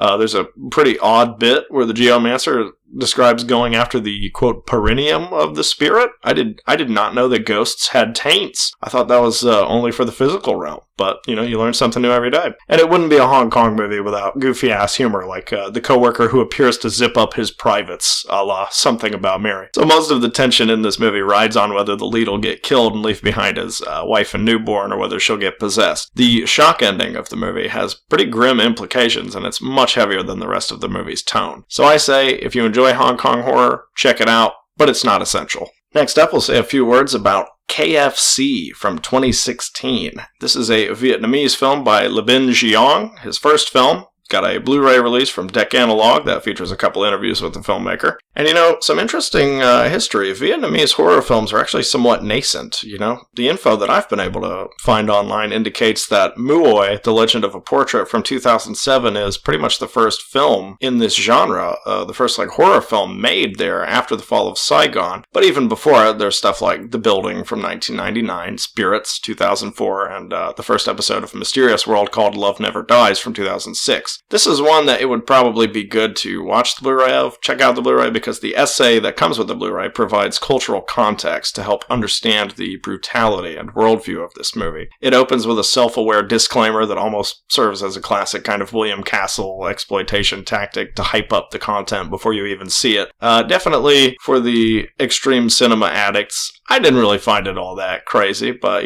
some might find it completely abhorrent since it's full of grotesque violence and imagery, just completely nihilistic. I wouldn't say that it's strictly sensationalistic. It does offer a political commentary on offshoring, culture clashes, spiritual nihilism. Kind of seems to offer up the idea that the United States still has a presence in Vietnam long after wartime that's only spread incapacitation and destroyed or commodified people's values. Also implies a civil divide between North and South Vietnam, not unlike that in Korea. Maybe the most haunting scene in the movie, in my opinion, involves these children hiding under a bed while adults are having sex on it. One of them ashes his cigarette into the man's shoes, and he burns his feet on the embers. Those offended by possession of Joel Delaney may want to skip this one, I would say. There's a weirdly melodramatic lighter fire scene that doesn't really fit with the rest of it, a little bit too heightened stylistically, but I did like the use of the creepy point-of-view shots during the alley chase and the showerhead attack. I think you could accuse this movie of wallowing in its own misery, but I think there's just as much a place at the table for this kind of film as any other. Eventually, the separate story elements merge into each other, kind of like VHS, and it ends on a very ambiguous note that actually serves the story and doesn't feel lacking. We're left with the question of who it is intruding upon this home, disturbing the day-to-day ritual. Not for everyone. To some extent, an important film, I would say. Should be seen by those with an interest in foreign work and edgier art house movies. That's KFC. Let's get even more obscure here now. As is our wont, we're going to talk about a film from the Netherlands, 1995, that's Necrophobia, directed by Frank van Geleven and Edwin Visser, who teamed up 11 years later to make Slaughter Night, a shaky cam occult slasher. The original score for this movie riffs on Danny Elfman's Batman and Fabio Frizzi's work for The Beyond. Mostly kind of bland, like an episode of Tales from the Crypt from the last 2 seasons. But certainly has some lovable, nasty effects work and dips into the morgue for a little necrophilia. That's one of our things. Necrophilia, incest, we love it. Opens with this gnarly dream sequence. A guy's wife gets run over by a truck, and so, he begins drinking away the pain until meeting this mysterious woman in the graveyard who has some shocking revelations down the road for him. There's a really unintentionally hilarious repeated line about how soms grijpt het leven je bij de kloten. Dan kun je alleen maar slikken en doorgaan. Maar ik ben nog niet aan slikken toegekomen. It was funny the first time he said it. The second or third time he said it, it was hysterical. You got this hypnotist psychoanalyst who also has some hidden secrets. There's an unexpected car chase sequence, some goofy stock sound effect choices so inappropriate they feel like they could have come from an Italian crime film. You got a chainsaw versus shotgun cat and mouse chase inside this chain room that leads to a really silly punchline before the end credits. This has its strengths. I just didn't think the characters were interesting enough to invest in, and it feels a little bit too close to a TV movie, despite the occasional morbid flourish, so watch at your own discretion. Not too much to say about the next one here. That's going to be a short film from 2008 called Username 666, directed by Piero Pito, who made the truly creepy My House walkthrough. That one comes highly recommended. I would say if you enjoyed We're All Going to the World's Fair, or like internet horror before creepypasta, give this a look. It's literally just a haunted YouTube hack that sends your computer to hell. Super straightforward little horror novelty, kind of thing intended for you to stumble on while, like, sleep-deprived in the middle of the night scrolling through the dark corners of video streaming sites. Probably creepiest in that atmosphere, but mildly amusing outside of it. Now we're going to move into a rewatch here, and that would be Ills, Them, from 2006, a French-Romanian co-production. I saw this, like, well over a decade ago. Showed it to my girlfriend who had not seen it. Directed by David Moreau and Xavier Palude, who were picked by Hollywood after this for the dreadful 2008 remake of The Eye. You know, do you guys remember that horrible 2000s craze of cashing in on Japanese horror after the success of The Ring? Ugh, I don't know what was worse from that era, all the bad Japanese remakes or just the general shit PG-13 horror films. There's so many god-awful horror films from the 2000s, maybe the worst decade for horror cinema. So, I would say that the second viewing of this film, because I'd only seen it once before, it lost a little bit of its power. But the true star of the movie is the massive estate in Bucharest where they shot it. Truly one of the creepiest houses in horror movie history because it seems to never end. It's like completely labyrinthian and daunting, even just from the outside to look at. And this film is not quite as famous as its American sort of remake, The Strangers. It was acclaimed on initial release, but you don't really hear many people talking about it nowadays. The characters are not particularly unique, but they are portrayed as real people, I guess maybe for the sake of propping up the fake gimmick claiming the movie's based on a true story, but there's never been any proof of that. You know, sort of like a Fargo situation here. The leads they just don't have enough personality. You can't really invest in them, despite your ability to relate to the terror of home invasion and senseless violence. There is some good sound design in this movie. It creates this overwhelming sense of space where the killer could be anywhere, and as seen later in the movie is almost literal since there are multiple perpetrators. And while I don't love this movie, I think it should be lauded for its commitment to suspense without many gory horror shocks. It also has a pretty solid opening sequence that sets things up, so if you haven't seen it, give it a look. Talk some more about the classics now, and we're going to be into Invaders from Mars, 1953, directed by William Cameron Menzies of Things to Come and The Maze. Now, Menzies did special effects work on Hitchcock's Foreign Correspondent. He also helped produce Anthony Mann's Reign of Terror. There's another Hitchcock connection here with Jack Cosgrove doing special and visual effects. He worked on Rebecca, Spellbound. Shot by John F. Seitz, who worked on over 150 films, including 4 of Billy Wilder's movies, 3 of Preston Sturges' movies, The Big Clock. The little boy, played by Jimmy Hunt in this movie, David, would appear as the police chief 33 years later in Tobe Hooper's remake of the same film. And he's also in Sorry Wrong Number from 1948, alongside his character's dad, Leif Erikson, once again playing dad and son. There's a broad but effective performance by Leif Erikson, who becomes truly volatile after being taken over by the aliens. He was also in The Lady Gambles, The Fastest Gun Alive. The mom here is played by Hilary Brooke of Hitchcock's 1956 remake of his own The Man Who Knew Too Much, as well as Anthony Mann's Strange Impersonation. The doctor here is played by Arthur Franz, who was the title character in Edward Dmytryk's underrated 1952 thriller The Sniper, also in The Caine Mutiny. You've got Morris Ankrum from Earth vs. the Flying Saucers. This is one of those films that leans more into the sci-fi territory, but I think remains nonetheless terrifying in the classic paranoid tradition of something like Invasion of the Body Snatchers. It asks that question of who can be trusted, but it's intrinsically scarier seen through the eyes of a child. You know, if a child can't trust their own parents, who can they trust? And it's got some of the most dazzling color photography of the 1950s, where the compositions just really pop from the Eastman color print and lend it that aura of like a spooky Norman Rockwell painting, really beautiful looking movie. The middle section for me, sags a little bit because the army guys are nowhere near as interesting or engaging as the paranoid first and final third. There is some more hilarious 50s slang in this movie, just like Tarantula, where we hear expressions like suffering cats and what in the name of time is that? You know, the way the invaders look and run in this movie is hilarious. They're almost kind of like cheaper precursors to the Slee Stacks. And here's some fun trivia for you in regard to the effects. When the tunnel walls get blasted, you can see heat bubbles on the wall. Those are actually inflated condoms, and they had more than 3,000 of them attached to the set. So, a movie most likely best seen young to really relate to, but still an essential for fans of 50s sci-fi and horror. Undoubtedly at least worth seeing for the gorgeous visuals, and frankly I preferred it to Hooper's remake, which is also fun, but has similar problems with its middle stretch. Some will likely hate the ending of this, and apparently the original British exhibitors also did, so they had it hacked down to more traditional studio fluff. Invaders from Mars, check it out.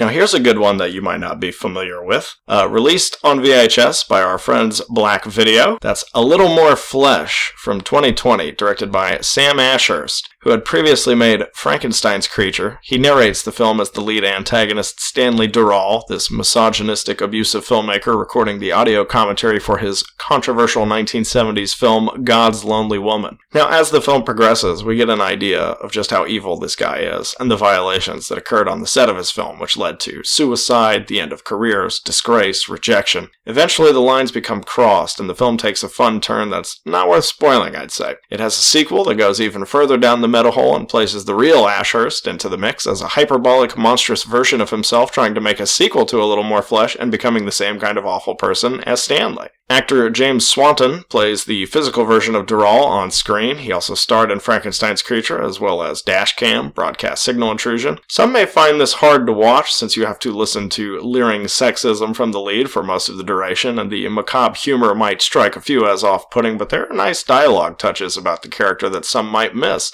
He gets exposed as a sort of pretentious pseudo-francophile, since he pronounces Godard's last name correctly, but refers to Agnes Varda as Agnes. That was something I noticed. There's also a really funny scene where he praises Paul Schrader's blue collar, but clearly missed the point since he felt it should have showed the factory management's side of the story.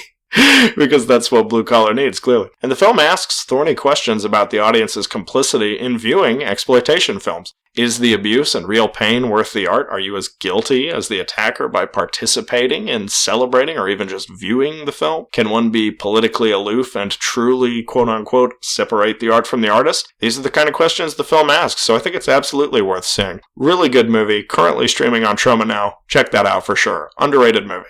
So now we're going to move into even lower budget territory here and talk about a short film called Halloween Party from 1989, made in Connecticut. You might have read about this one from Bleeding Skull. It's a shot-on-video homemade slasher that aired on public access TV. It is 38 minutes long. 14 of those minutes are spent on end credits and bloopers. Yes, you heard that correctly.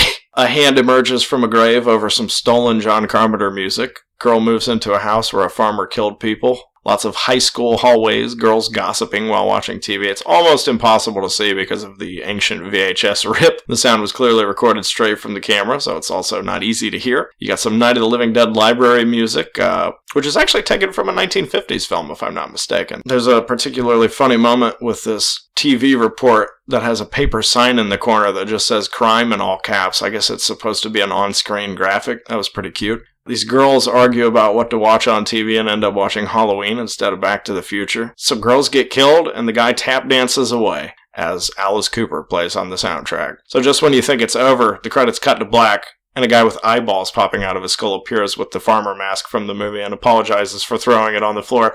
Bloopers roll, and man, this is where it really shines. You've got classic, cringy, kids making a movie stuff, like this guy saying, "We're rolling. Quiet on the set, Mom. Action." You know, lots of goofing off, and most of the girls can't stop giggling through their lines. You know, the mom walks into a shot accidentally. So once the bloopers end, the cast and crew shows back up to do the monster mash, and then the truly final end credits play over the Attack of the Killer Tomatoes theme song. So I think you already know. Recommended viewing. Ooh, and you know what? Let's get a little more obscure here, too. Spirit. also known as Roh, R-O-H, from Indonesia, made in 1989, directed by Susilo SWD. This was his final film, and as far as I can find, his only horror film. He had mostly made dramas before this, and it is a 100% crystal clear cash-in on Hellraiser. Follows its plot almost identically, with minor changes like the dad cutting his hand while cutting up a chicken dinner instead of scratching it on a mattress moving into a house. Some folks you might recognize here, like Annie Beatrice of Virgins from Hell and Special Silencers, which, for the record, Mondo Macabro just released. Snap that up while it's available, otherwise you might be stuck with your German hard-coded VHS rip forever. You've got Sally Marcelina from Mystery of the Merry Widow, Midnight Guest, Pong Harjatmo from Karma Punishment, The Raid 2, Belkis Rachman from Srigala, Satan's Bed, Ghost with Hole. Now, the copy I watched was in 16:9. Widescreen, but it was obviously cropped down into 16:9 since the titles and credits stretch further than the screen will allow. And it was pretty awful quality, but the murky quality kind of added a griminess to the proceedings that I really enjoyed. Doesn't skimp on the gore, has some moderately ambitious effects work like stop motion, which my friend very aptly noted might be the slowest we've ever seen in a movie. Few too many extra frames. You've even got the little puddle monster rebirth of Frank, but the Cenobites in this movie, man, that's where the seams begin to show. One of them is like literally just a guy with green face paint and a giant ring protruding from his face. And another one is a lady in sunglasses who has some scratches. Like, that. These are your Cenobites? So, there you go. I will say the burning house at the end of the movie kind of raised a few questions because it doesn't really look like a model or a miniature. So I was like, do they really have the budget for this movie to set a fucking house on fire? Is that why they just put some scratches on that lady's face? All the money went into blowing up a house? But, I don't know.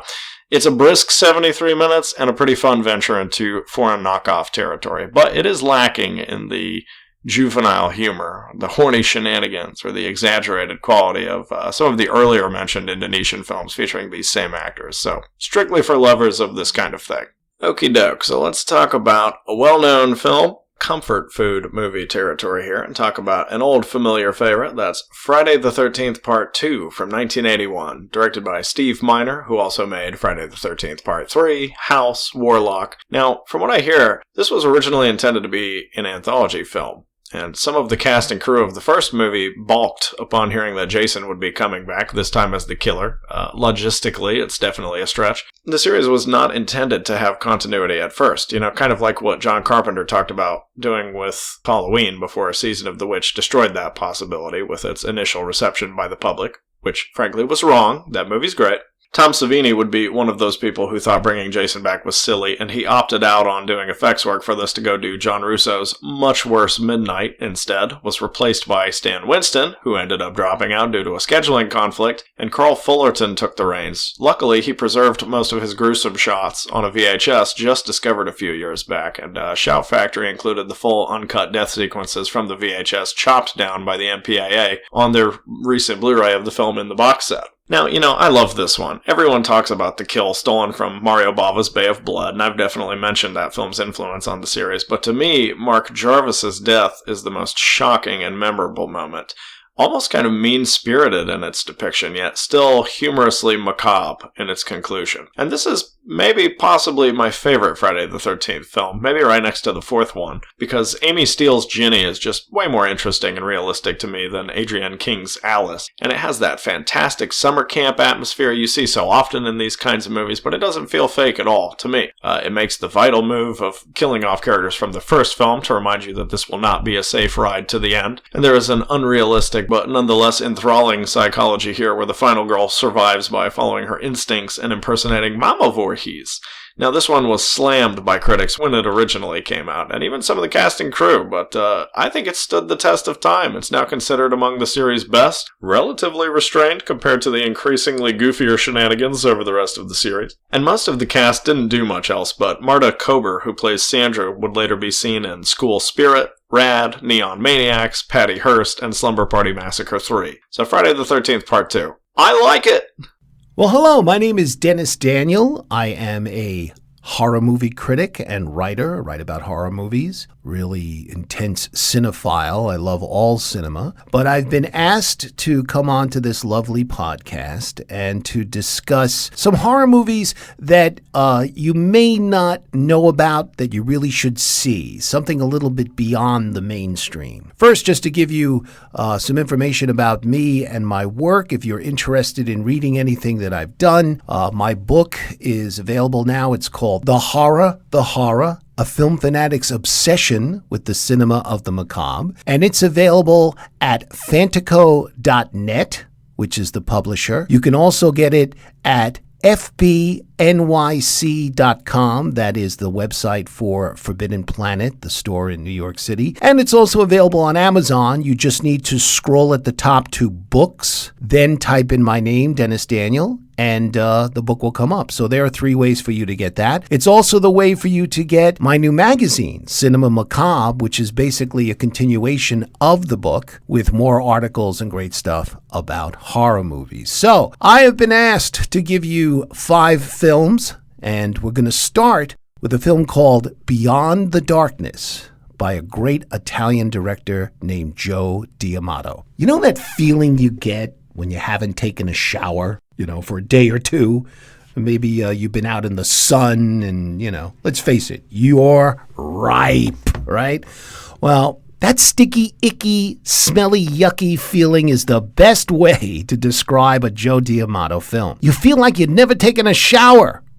It's just, back in the good old days of the 70s, gore films, you'd be guaranteed that you'd get your money's worth. And Joey D directed some of the best, and one of his greatest is Beyond the Darkness. The plot exists only to bring you to each new gory abomination or socially repugnant behavior. Beyond the Darkness has everything: decapitation, evisceration, necromancy, disemboweling, vomiting, cannibalism, mutilation, corpse burning, axe chopping, fingernail ripping, groin stabbing, eye ripping, incest trappings, acid melting, strangulation, premature burial, and what's a gore film without sex? So you get the idea.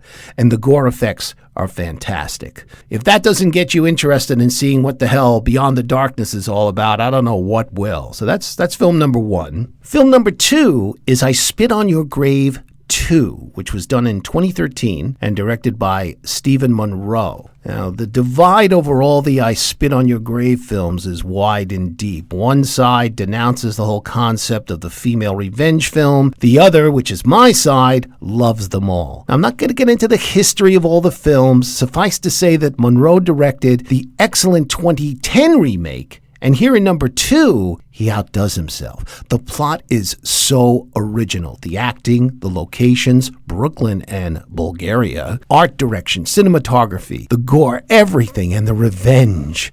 Ah, the sweet revenge. Who among us doesn't love revenge? And this is a film about a woman who gets completely destroyed by these real idiots. And when she has her revenge, it is absolutely... the revenge is just beautiful. It's very original, and it's pretty intense. All right, my other 3 films, since I really only have about 5 minutes to talk here, I'm going to have to zip through and just tell you the titles and a little bit about them. The first is The Devil's Nightmare, which is this incredible film about these people that gather in this house, and all of a sudden this woman shows up, and she's a succubus. She's a female demon, and it's amazing what happens to all these people because of her. Devil's Nightmare. Another film called Afflicted, which is about these 2 guys that go on a round-the-world trip. One of them ends up getting bitten by a vampire, and you see what happens to him. It's like one of those almost like found footage kind of films where you see everything happening on screen because they shot it, and the effects in it are unbelievable. I mean, he does these incredible feats of strength and jumping around, and the gore is pretty intense. Very, very interesting. I thought it was very well done. And lastly, Island of Death, which is about these 2 sick people that go on vacation on this island, and all they do is kill people and rip them apart. But believe me, they're a lot more interesting than these brief explanations are. So there you go. There's my 5 choices for you. Hope you check them out.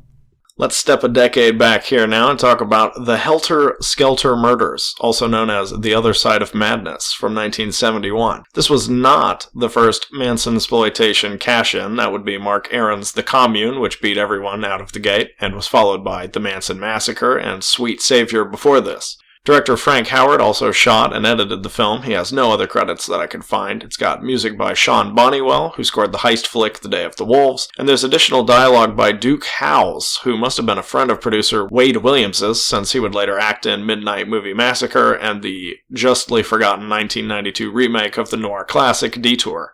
Knowing that most of the cast didn't do anything else after this, and the few who stayed in the industry worked on even more obscure projects, I think lends to the believability of them as the real killers, due to the film's faux documentary techniques, which aren't themselves too strictly enforced. You know, there's some really stylish chiaroscuro compositions that mar any kind of realism and lend a spooky, artistic ambience to the proceedings. Lots of screen time spent watching hippies dick around, listening to music, sitting their bare ass in the sand, and swinging naked from tree stumps submerged in water. This all seems like padding until we get to the end, where, of course, drugs are to blame for these crimes, in a hilarious ending title that seems to have traveled into the future to reinstate the Hays Code. Surprisingly effective movie. Even if not necessarily great, it does include some real footage of Spawn Ranch before a wildfire destroyed it. It's not a maximal mindfuck like Jim Van Bever's movie. It definitely can't hold a candle to the 1973 film Manson's real documentary footage, but it is fascinating and worth seeking out if you have an interest in exploitation history or true crime stuff. Check that out. We're going to go into some more comfort food 80s rewatches here, and next it's Death Spa from 1988, also known as Witch Bitch when it was originally released in Europe and Asia. Director Michael Fisher also made My Mom's a Werewolf and the aptly titled Crack House. There's some surprisingly well-done Steadicam shots in this movie, shot by Arledge Armanaki, who did additional photography for The Slayer and would later shoot Auntie Lee's Meat Pies. It was produced by Waleed B. Ali, who would later be involved with Henry, Portrait of a Serial Killer, both as an actor and executive producer. And this was my second viewing of the film. Still rules. Totally awesome. All the gore and nudity you expect from 80s horror, but it's also got Ken Foree, possessed blenders, flying shower tiles, exploding bodies, incest again, yes, incest again, oh yeah, and absurd nightmare sequences. This was released on video in Japan before the US, which is kind of amusing. And here's a fun fact for you. Actress Karen Parsons pretty much got her role as Hillary in Fresh Prince of Bel-Air because of this movie, after an executive saw it on late night cable. You've also got Brenda Backey from Gunhead, Trucks, Sherry Shattuck on screen, although she is dubbed, from The Naked Cage, Uninvited, Robert Lipton from Tell Them Willie Boy Is Here, Chatterbox, Rosalind Cash from Melinda, Tales from the Hood, and Chelsea Field from The Last Boy Scout and Dust Devil. Death Spa, highly recommended, great fun, check it out. It's also got some more of that evil computers 80s technological nightmare bullshit. Always enjoy that, even if it's in a crappy movie like Lone Wolf. Next up is a movie that's just as fun from just under a decade later, Frostbiter, Wrath of the Wendigo, from Tecumseh, Michigan. I talked about Larry Fessenden's Wendigo last year on the show, and that's another movie I really liked. This is a Wendigo movie, yes, but completely different, and very, very fun. One of the three directors, Tom Chaney, had co-written and photographed 1994's Mosquito. He would later direct The Windwalker. I couldn't really find credits for the other two directors, Rick Cioffi and Steve Quick, but they both performed multiple duties on this film. You've got Ron Ashton as Gary. He was also in Hellmaster and Legion of the Night, although most folks probably know him as the guitarist, bassist, and co-songwriter for the classic punk group, The Stooges. John Mitelka, who only had 2 screen credits, as Duke here and as the bar racist from Chameleon Street 6 years later. Speaking of Wendell B. Harris Jr., who appeared in Out of Sight, director Steven Soderbergh made No Sudden Move 2 years ago, which featured the makeup artist from this film, Lori Cupatilli. The film slyly references the Wes Craven, Sam Raimi semi-joke feud where a torn Hills Have Eyes poster was in the Evil Dead, so Craven showed Evil Dead on TV and Nightmare on Elm Street. And in this film, you can see a torn Evil Dead 2 poster in the cabin. The film's horror comedy mesh was very, very clearly inspired by it. Starts off somewhat earnestly with atmospheric matte paintings and a trapper who looks like Grandpa from Texas Chainsaw Massacre writing in his diary about his battles with the legendary Wendigo. Very quickly reveals its intention for yucks and becomes increasingly goofier, which may grate on some viewers, but didn't bother me at all. You've got these obnoxious drunk hunting buddies who stumble in on the grandpa who tries to warn them about the Wendigo, but one of them ends up shooting the old man in a pissing contest, and the Wendigo appears, totally annihilates the killer's friend with this massive blue hand. The ghost of the trapper wakes this woman up in bed and tells her to complete the circle, or the Wendigo's terror will never end. So where's this movie going to go? Well, you got a group of friends in their cabin, some new blood in the group, a little bit of tension there.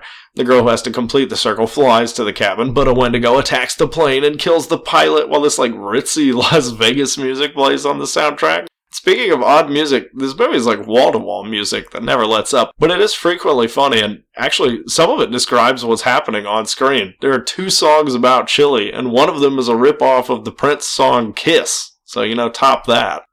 Despite the low budget, this movie is an effects extravaganza, and not half bad looking either. There's some black and white news segments, clear reference to Night of the Living Dead. Classic trope, taking the form of someone's mom to distract and weaken them. It's imperfect, but it's totally fun, completely charming in an underdog way. I think it would make a great second half of a double feature with Winter Beast. Check out Frostbiter.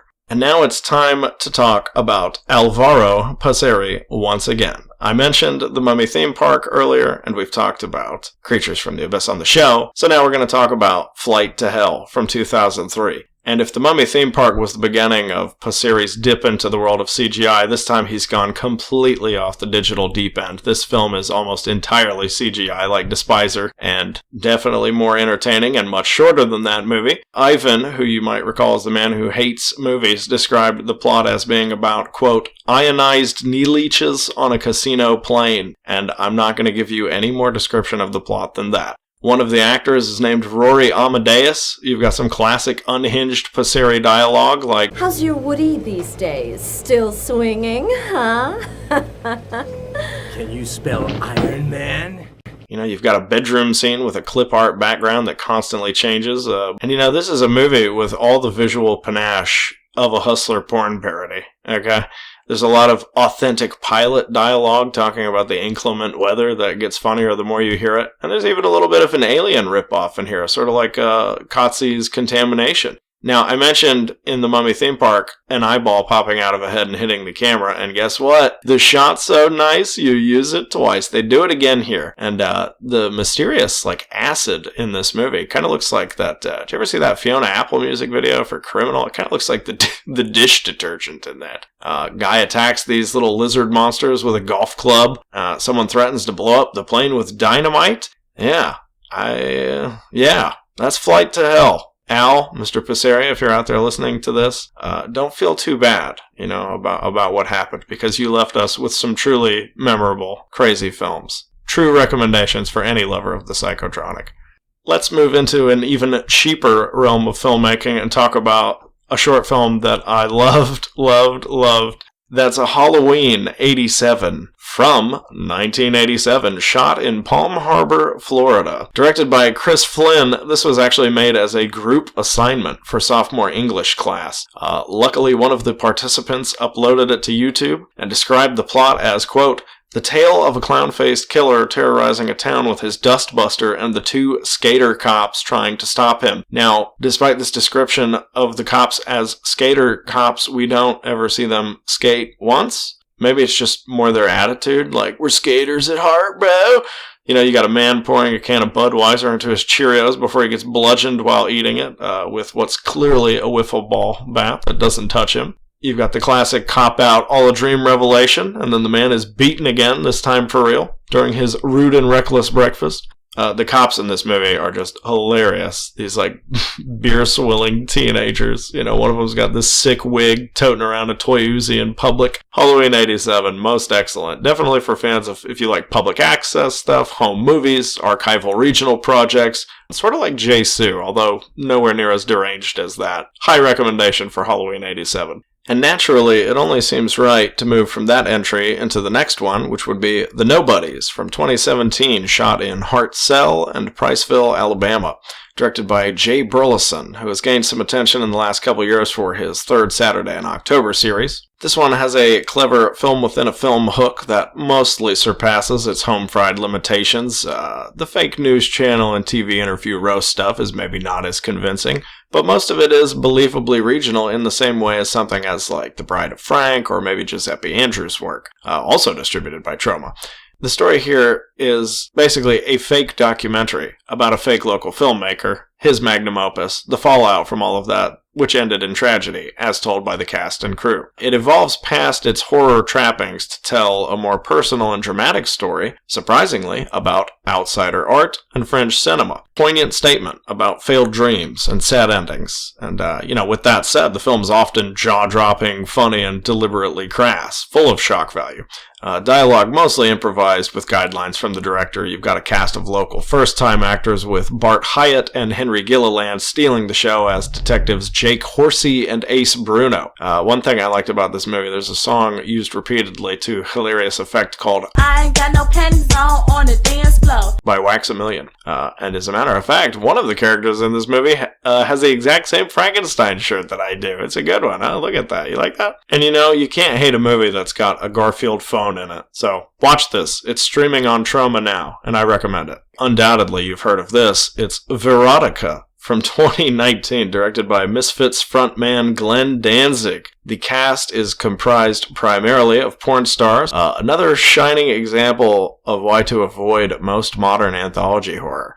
Two of the stories lack a resolution, and it's ultimately just kind of a humorous embarrassment. Here's a funny thing about this. I watched this movie on a TV with motion smoothing, and I have to say that actually heightened the experience. Motion smoothing is always so noticeable and rubbery and obvious and obnoxious and just awful to look at. And it's almost impossible for me to watch something on a motion smoothing TV. But it seemed kind of perfect for this. I could not tell you why. You got some very lazy bookends with a woman named Morella hosting the segments. First story about an albino spider dude summoned by a sex worker who's going around France, which is really Skid Row in LA, breaking the necks of women of the night. The news media has bluntly dubbed this man the neck breaker. Easily the most entertaining story since it has eyeball nipples and really bad French accents. Second story about a stripper who looks like a Mortal Kombat character that skins the faces of people for her collection, gets hunted down by a bald cop with a hilariously gruff Batman voice.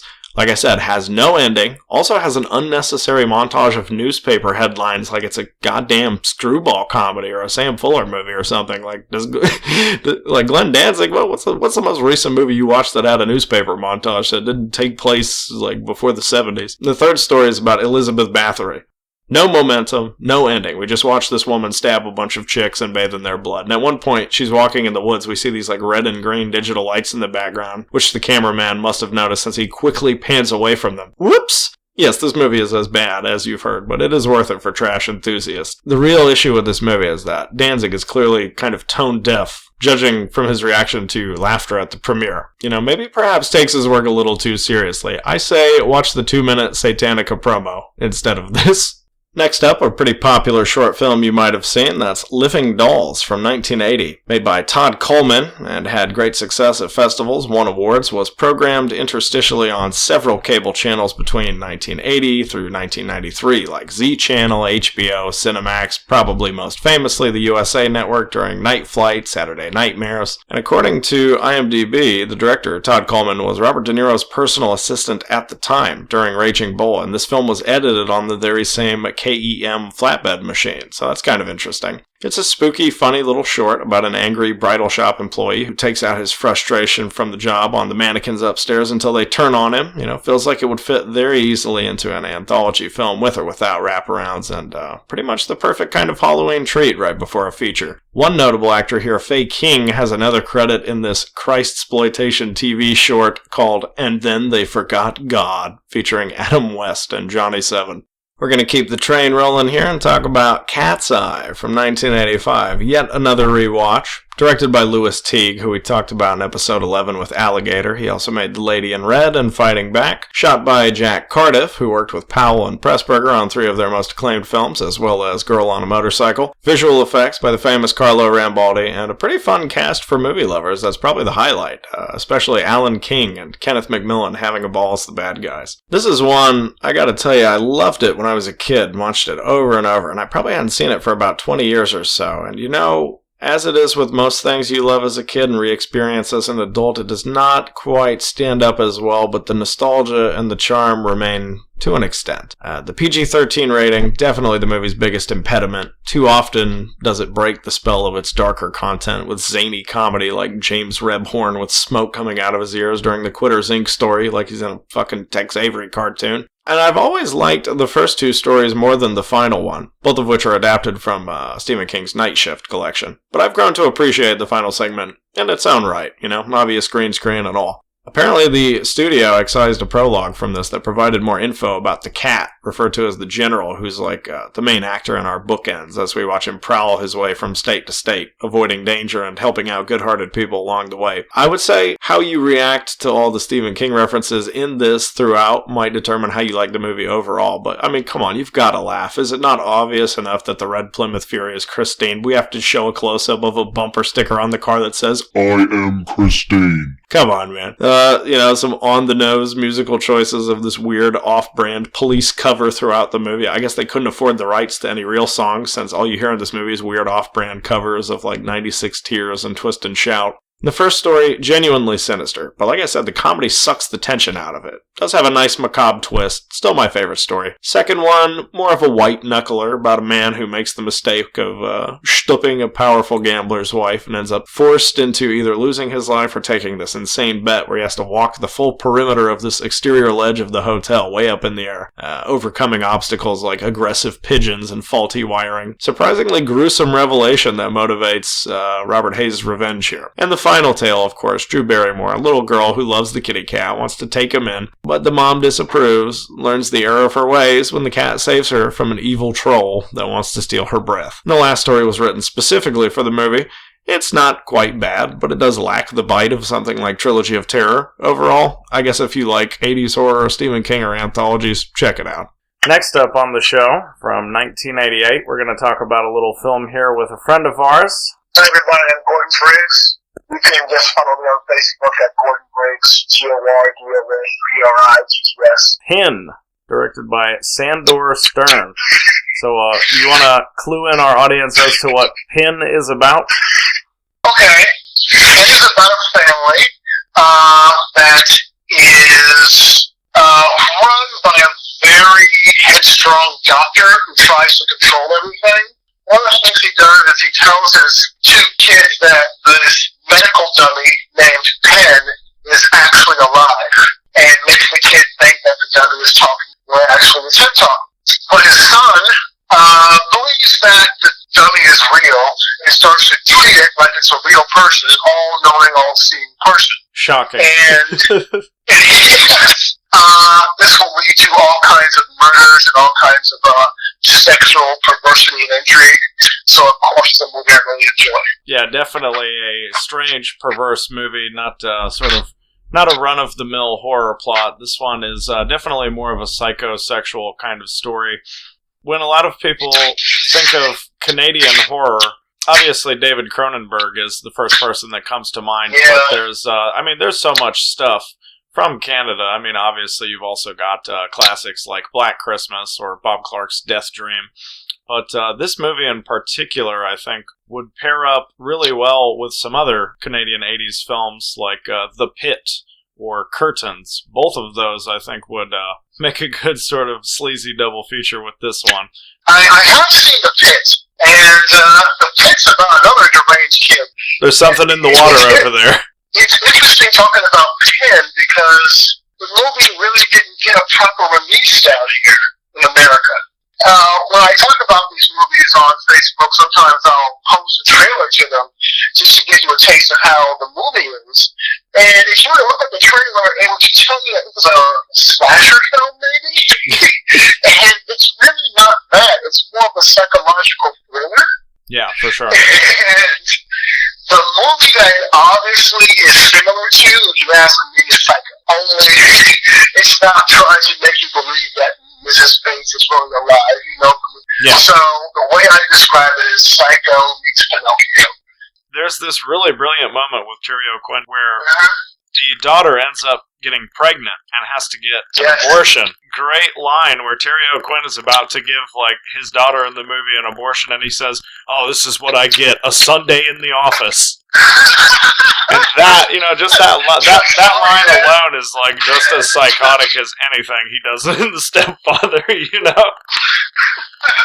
So that was Pin. Next up, let's talk about Dark Intruder from 1965. Directed by Harvey Hart, who made Fortune in Men's Eyes, Shoot, Mahoney's Last Stand, which probably has the greatest poster of all time.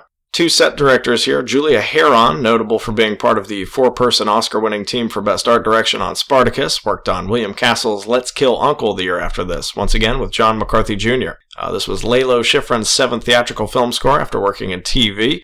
He composed Joy House and Once a Thief before this, would end up becoming one of the most prolific musicians in the industry, over 200 credits.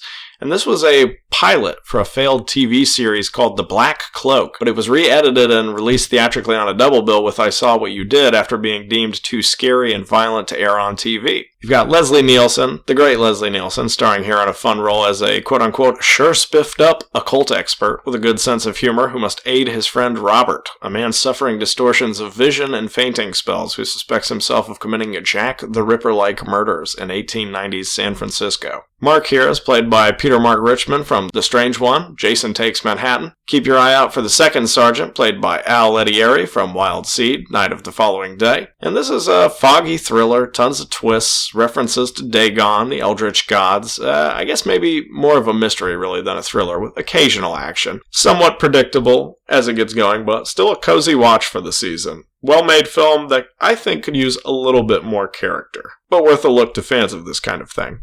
And if Dark Intruder is a hesitant recommendation, then here's a must-see qualification. That's 1973's Wicked Wicked, shot in San Diego and Coronado, California. Undoubtedly the most popular film by director Richard L. Baer, who made a bunch of Joe McDoke's comedies with George O'Hanlon.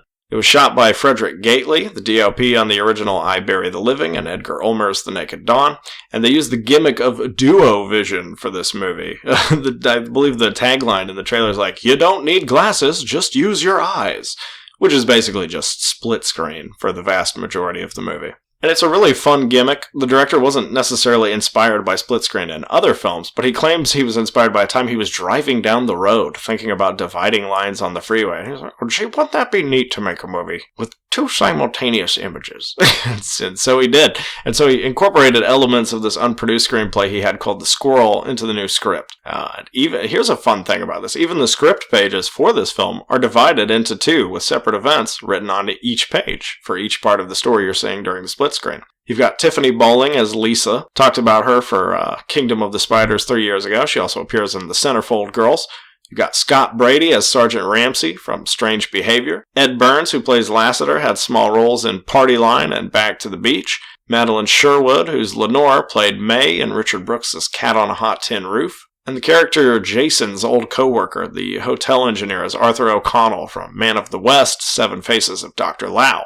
Now, I will say, for a film made pretty much entirely to serve a gimmick, it's a damn good one, man. The world needs more split-screen movies. Sorry, not sorry, dude. I love split-screen. Story is, nothing too crazy. It's like standard giallo-like kind of fare, but the visual style really makes it move. Part of that is successful because there's no established rules for how the split screen will function. The first time it's broken for a murder, the scene is a lot more shocking. Now, from time to time they drop the duo vision for seemingly no reason, like when the cops interview a witness on the beach. That can be both good and bad. Good because it makes the film unpredictable rhythm-wise and you don't always know when it'll come out, but also bad because they repeat it for every kill and don't necessarily play with the framing adequately to spice them up. It's a lot less shocking when they randomly drop the duo vision just to show like a couple people talking, But it is an exciting experience because you're constantly jotting around from, each part of the frame, trying to pick up clues throughout the first half of the movie anyway. Why am I seeing this specifically? And there's a playful element where our voyeurism as a viewer is exposed by constantly watching others. Even a bird watches a murder in one particularly clever shot. And the cuts from shot to shot don't always happen in each panel at the same time, which also, I would say, adds to the level of involvement where you have to pay attention. You don't want to miss anything. Shout out to the bellboy, Jimmy, probably the ace of the supporting cast with his hilarious voice. And it wouldn't be a 1970s movie without some organic food worship. I really like the line of dialogue where the guy said, "We don't need any beach freaks making out with the guests." There's a rather awkward moment where a grandfather tells the hotel dick investigating the killings that his granddaughter has, quote, big knockers. I don't know what that was about. Incest. Spoilers, the movie does lose momentum by revealing the killer's identity so early. Because the first half, you're trying to pick out the clues, and it's like, we're trying to guess. It could be any of these people. But then they just flat out show us who the killer is with plenty of movie to go. It kind of takes the fun out of it a little bit. There's a cool scene where Mrs. Carradine explains her past to Jason, but we see the truth of it in the other frame. On the left side of the frame, she's like, I danced for kings. And then on the right side of the scene, we see that she's actually stripping for perverts. And there's one really great moment that has a hilarious zoom out from this sign that says, thanks, come again, while a dead body is being loaded onto an ambulance. Sort of macabre Altman-esque touch there. One of my favorite films I saw last month. And the director wanted to make another Duo-Vision movie about an assassination plot to take down Castro called October Incident. But sadly, it never came to be. So yes, watch Wicked Wicked. Another great movie here, and that's Mr. Sardonicus from 1961. Now, you might remember Paul Malik Dormarth giving this one a quick shout-out in episode 10. Obviously, I've talked about William Castle several times on the show. I mentioned The Sniper earlier while I was talking about Invaders from Mars, and both The Sniper and this film were shot by Burnett Guffey, who also shot William Castle's Homicidal, as well as several films for Phil Carlson. This was adapted by Ray Russell from his own short story. He also wrote the story that The Incubus was based on, in addition to the screenplay for Zotz. I think the only real problem I have with this movie would be the casting of Ronald Lewis as the star, Dr. Cargrave. He's believable in the role, he's well suited for it, but I thought the character could have used a more charming, lively presence. Lewis is really bland, and that blandness, I guess, works since he's basically playing a goody two-shoes without much of an arc. He starts a good guy. He leaves a good guy. I don't know, he's fine in the role. He works. But I would have liked someone with a little more presence.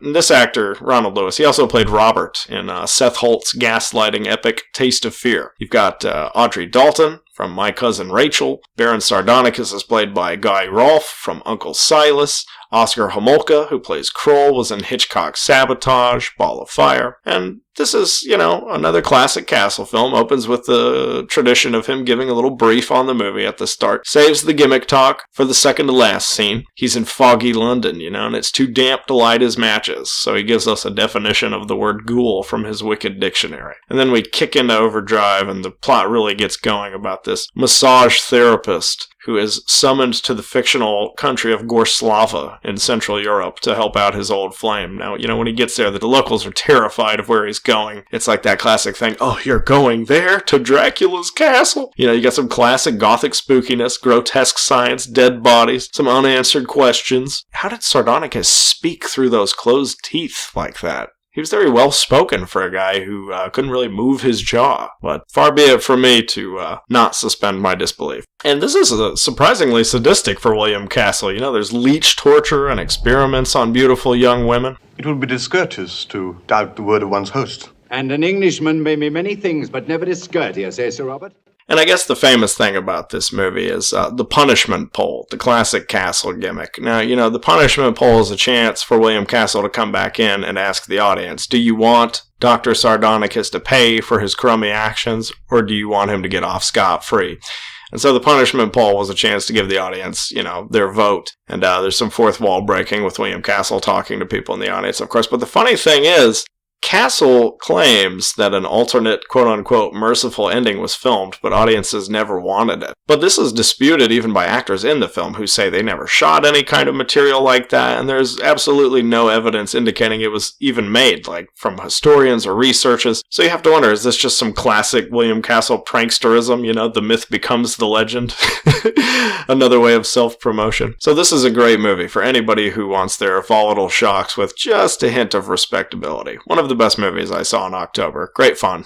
Let's go back to the late 70s here now with The Uncanny, 1977. Canadian-UK co-production directed by Dennis Hero, who made the Spec-inspired Naked Massacre before this. It was written by Michelle Perry, who contributed to the Extro script a few years later. Shot by Harry Waxman, who we talked about last year on the show when discussing Jose Ramon Larraz's Vampires. You've got the iconic Peter Cushing, as well as Donald Pleasance, Samantha Eggar, Ray Milland, and John Vernon in supporting roles alongside Joan Greenwood from Girl Stroke Boy, Susan Penn-Halligan from House of Mortal Sin, Roland Culver from The Life and Death of Colonel Blimp, Simon Williams, The Touchables, Alexandra Stewart, The Fire Within, Donald Pilon, The True Nature of Bernadette, and Chloe Franks, who plays the mean little girl in the second story, in tons of stuff that we've mentioned on the show before.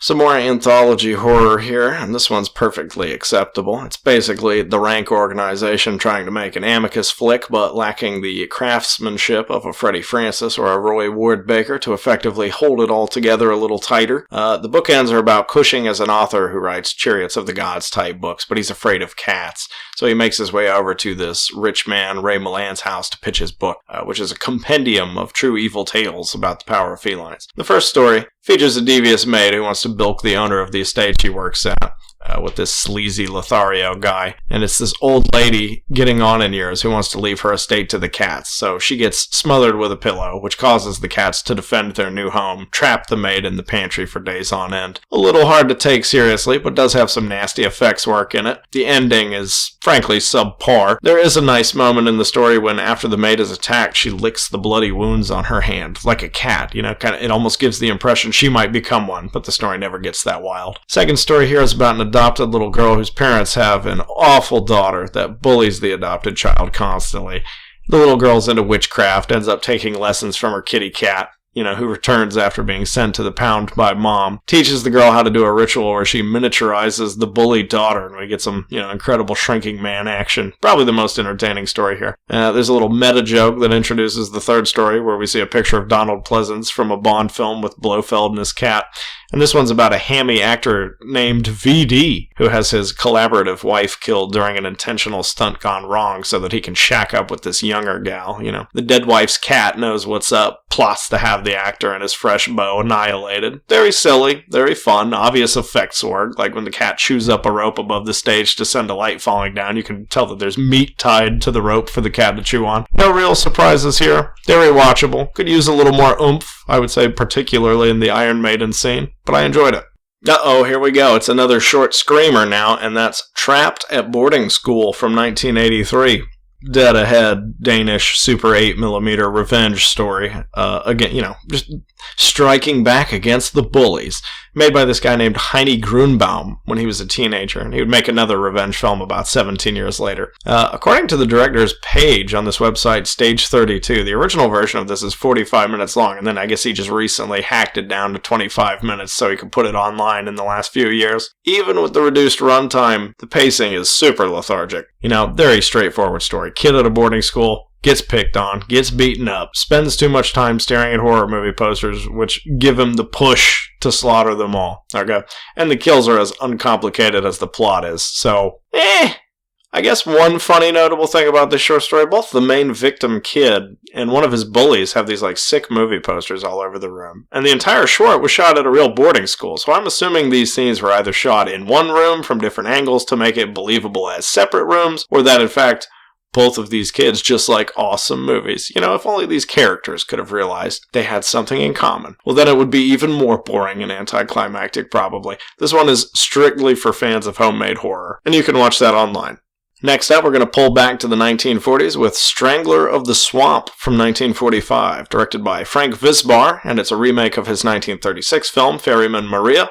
The director worked for UFA during the Nazi regime and fled for the US in 1939, where he worked in Hollywood from 43 to 57. Not a lot of available info about the making of this film, but it's essentially a bang-em-out quick Poverty Row cheapie funded by the Producers Releasing Corporation. You've got an acting role in here by Blake Edwards as Christian Sanders Jr. That's the same Blake Edwards who would later become a big-time writer-director with the Pink Panther series. Simple story about supernatural revenge in a small town. Years ago, the mob mentality led to the local ferryman being hung for a crime he didn't commit, so now years later his ghost's gonna bump everyone off that had a hand in his death. And the film's main strength is its fog-shrouded atmosphere. You know, none of the performances are particularly top shelf. The love story's kind of trite, the ending is completely laughable, and for me personally, it just can't live up to that strong first third. It just becomes way too hokey, frankly for me to enjoy, but people seem to love it, so I won't hate on it too much. I think it's worth a look for classic horror fans, and it is definitely a good example of how to make the most of a small budget through, what you have, especially if what you have is a good setting. And speaking of the unremarkable but entertaining, I would say the next film is a step up quality-wise. That's 1954's The Mad Magician, directed by John Brahm, who made The Locket and The Undying Monster, and even steals a scene from his very own 1945 noir masterpiece, Hangover Square, directly for this picture, involving body disposal and a bonfire. Screenplay by Crane Wilbur, who wrote Andre de Toth's House of Wax and Crime Wave, as well as The Amazing Mr. X. Shot by Burt Glennon, who did House of Wax, several films for John Ford, and it stars the incomparable Vincent Price, as well as Mary Murphy from The Wild One, Donald Randolph from The Deadly Mantis, Patrick O'Neill from The Stepford Wives. And one interesting bit of trivia about this film, it was the first 3D film to be broadcast on TV in that format. It's a fun little story, doesn't overstay its welcome. You've got Vincent Price as a brilliant magician who finds himself under lock and key by a conniving boss who uses his contract against him and takes his illusions for another performer to do on stage. So Price snaps, kills the abusive boss, tries to cover it up, but you know how it goes in these movies. One thing leads to another, and by one thing I mean one death leads to another, so he has to use his mask-making and impersonation abilities to get away with it all. We know he's doomed from the start. We watched these movies, so there's no real surprises here, but it is a very cozy and amusing watch. Definitely for 50s horror fans. Oh my goodness! Next up, it's another short screamer from 1988, and that's Closet Case by director Rick Carter. Now, Rick Carter, this guy never made any feature films, but he did helm the excellent short Horror Brunch, as well as I Dare Ya. Really fun filmmaker, this guy. And this one is more entertaining than I Dare Ya, but it's not as excessive or ridiculous as Horror Brunch. I could very well see it becoming an annual October rewatch. It's got snappy editing, minimal plot, and Carter never really made any features like I mentioned, but he did help with makeup on the 1989 film The Laughing Dead. Really simple story here. Older man locks himself in a closet trying to flee this monster in his home, and even though he's armed with a shotgun, the creature is like punching holes in the wall trying to get in. It becomes a struggle to the death with this amusing end twist that isn't quite pulled off adequately, but does have a very fun, grim irony nonetheless. Some might find the monster wonky looking. I love things people have clearly made with their own two hands, so I enjoyed it a lot, and I would happily replace all the CGI blood and fire in the world for cheap jack monster costumes, since there's a true craftsmanship and love that goes into producing that kind of effects. Lots of fun, super short. It's on YouTube. Give it a watch. Wouldn't be surprised if it's streaming on the Night Flight channel either. So we're now getting down to the last of the show, and we're going to talk about the films that I watched the last couple days. And we're going to go into a classic here, Village of the Damned from 1960. Director Wolf Rilla, who has one of the coolest names ever. This would probably be his most popular and enduring film, but he also made the queer subtext kitchen sink drama The World 10 Times Over. This was adapted from the novel The Midwich Cuckoos by John Wyndham, who also wrote Chalky, Day of the Triffids. Screenplay adapted by Wyndham and Rilla from the famous Sterling Siliphant, who won an Oscar for his script for In the Heat of the Night. Also contributed to the writing for Don Siegel's The Lineup and several other good films. George Sanders, once again, who we talked about in The Picture of Dorian Gray, stars here, and you've got Barbara Shelley, several horror credits on her resume, including Tourneur knockoff Catgirl from 1957. The lead child, David Zellaby, is Martin Stevens, who played Miles in The Innocents the following year. Michael Gwynn from The Revenge of Frankenstein, Lawrence Naismith from Jason and the Argonauts, alongside Michael Gwynn, and Richard Warner from The Mummy's Shroud. Yes, this is a classic, and rightfully so. It has a bleak ending. It's funny to me to think that the BBFC found the visual effects of the glowing eyes too frightening to give an A classification, but they weren't bothered at all by, spoiler alert, a man blowing up an entire house full of children. That's fine, but we don't want to see these kids' eyes closed. That's too freaky. And this one stands the test of time, man.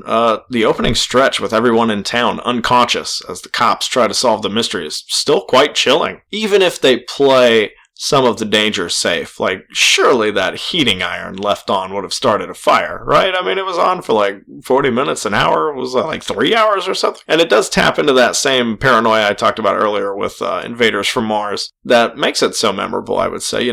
What if you had to raise a child that was not only yours, but very possibly the product of forces outside humanity? They have to walk on eggshells to avoid upsetting these children with their freaky powers. Kind of like the It's a Good Life episode of The Twilight Zone, which Joe Dante adapted for the anthology feature in the 80s. And the children represent a sort of unknown threat, which makes them scarier to me personally. We know they're from another planet. They're the beginning of this newfangled master race, but what is the end game? Do they want to dominate this planet, or do they just want to bring knowledge back home with them? The withheld answer to that makes them more intimidating, and all the scenes where the kids force adults to commit suicide with their freaky powers, you prevent them from stopping the kids' progress, are still unnerving today. Here's a weird bit of trivia. Apparently the child actors had their heads clamped to ensure that they were totally still during takes. Seems maybe a little unnecessary since a lot of the close-ups of their eyes glowing are clearly still frames.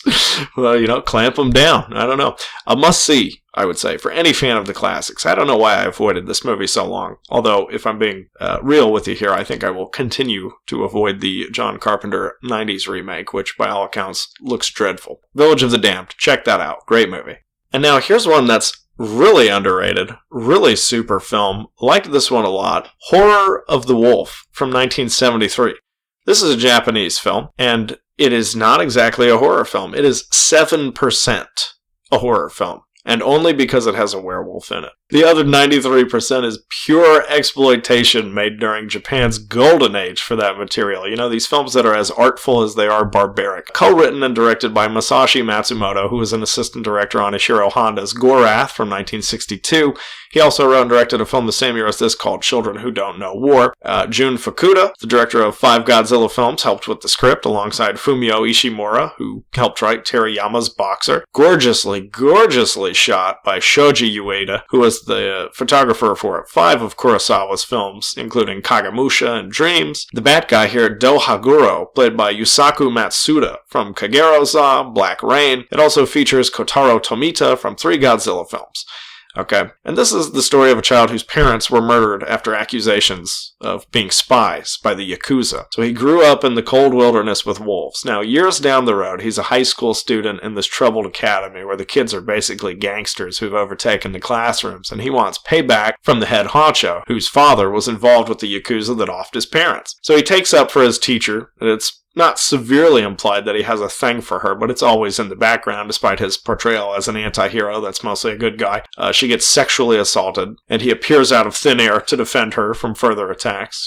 It's believed that this character is actually a werewolf since he's impervious to attacks at certain times. He'll remove a blade from his body and there's not a drop of blood. But then in other instances, he takes severe damage from these fights and just gets all fucked up.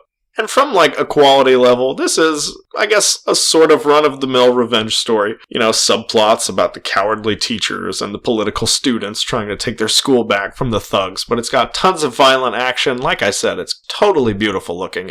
Tremendously shot film. And it features some classic 70s atonal direction. There'll be, broad comedy during serious scenes. So I really got a kick out of this one, and I can only recommend it. I think it's incredibly well made. Makes no bones about what it is. If you like exploitation movies, you like Japanese genre cinema, give this one a look. 2 more films to go on this episode, and boy, are they good. But if I'm being completely honest with you, my favorite of these 2 is going to be the next film, and that's Possessed 2 from Hong Kong, released in 1984.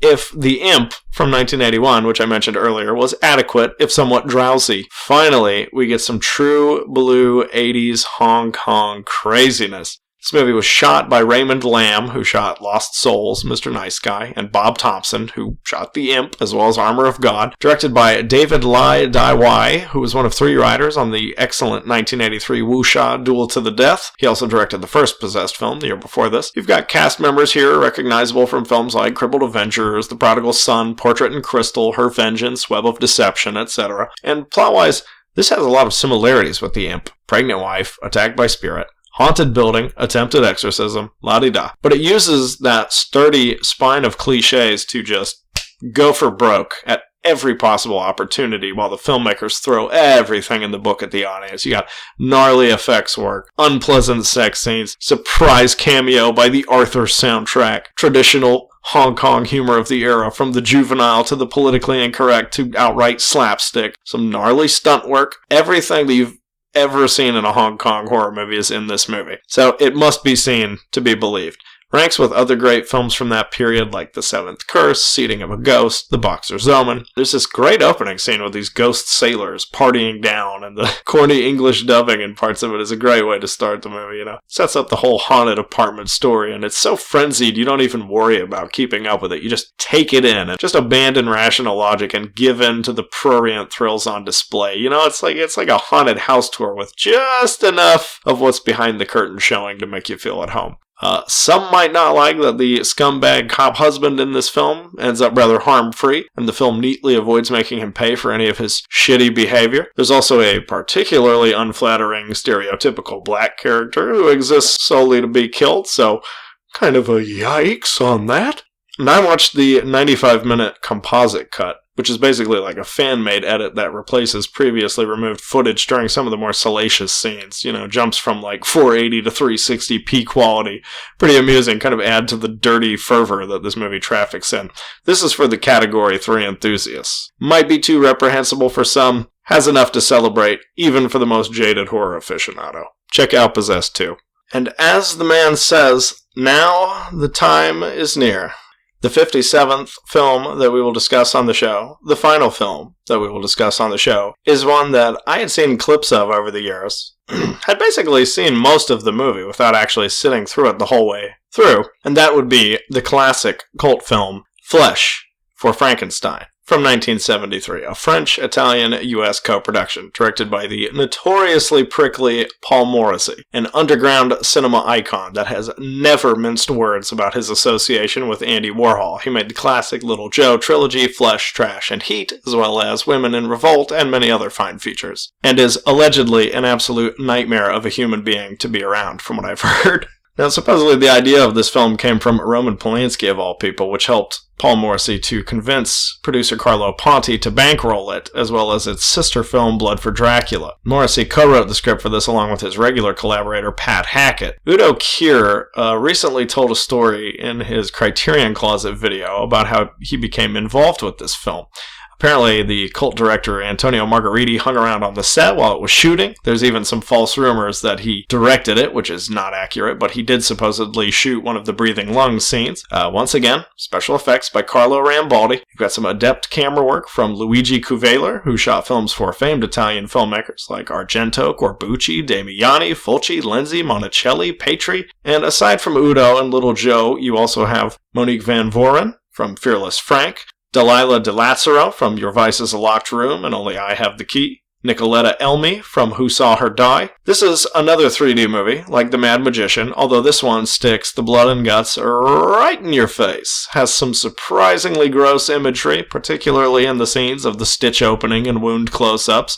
The technique for 3D here is a little different than standard red-blue anaglyph. It's called space vision. Glasses are polarized with a slightly shifted lens that allows for full colors and makes the 3D effects strongest in the middle of the screen. This was an instant cult classic on initial release, and it's easy to understand why about 50 years later with its jumble of traditional gothic classiness, kitschy line deliveries, and acting, plentiful full frontal nudity, although the sex is, somewhat tame considering the rise of porn chic the year before, almost Technicolor-like blood and gore effects that play like a preamble to the Crayola-covered Gru of Romero's Dawn of the Dead.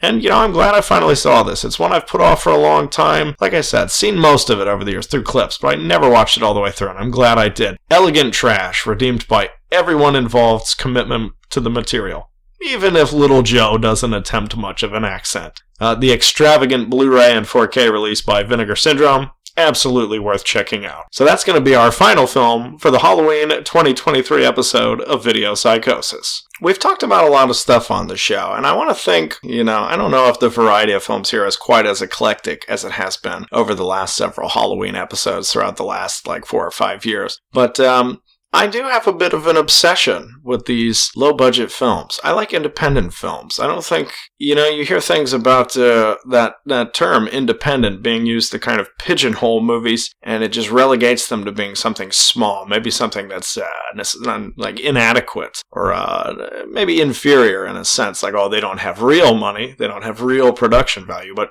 to me, independent films, represent what filmmaking is all about, and that's either having a vision and doing what you have to get it out there, whether there's drawbacks or, intervention, or anything can happen when you make a movie. People have this sort of preconception that when you go to make a movie, it's A to Z. You see it in your head and you tell these people what you want. No, that's how they do it, but it's not like that. Every film differs. The making of things is, people are somewhat familiar with the Hollywood tradition of making movies.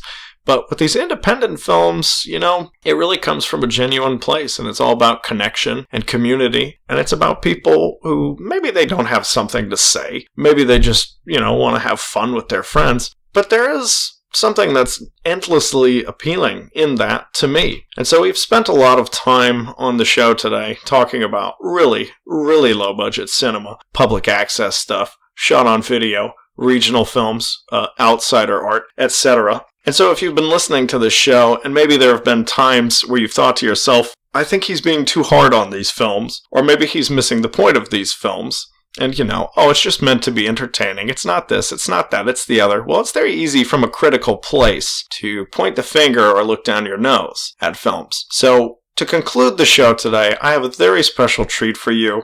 These kind of films mean a lot to me, and independent filmmaking is very important. And so to show that I am coming from a place of love, and I can totally engage with and understand the tremendous amount of respect I have for anybody who's even capable to get something made, I'm going to show you a short film that I made in the early 2000s. I want to say 2003, when I was 11 years old. So I've been talking about homemade horror films, and now you'll get to see my very own homemade horror film, the first short film that I ever made when I was 11, and submitted to the media festival at my middle school, where I placed an adequate grade, but did not make it into competition. After you see the film, I'm sure you'll imagine why. But the film only seems appropriate to include here at the end because it kind of goes into a lot of the things we've talked about. And so I think I think this is a nice way to tie things up. And feel free to hop in the comments below and totally denigrate it if you so choose to, and say how awful and cheaply made it is. With that being said, I hope you've had a great Halloween. We hope to see you again here soon. Hopefully it won't be another year until the next episode of the show. But for now, goodbye. Video Psychosis.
Friends and I went out for a drive.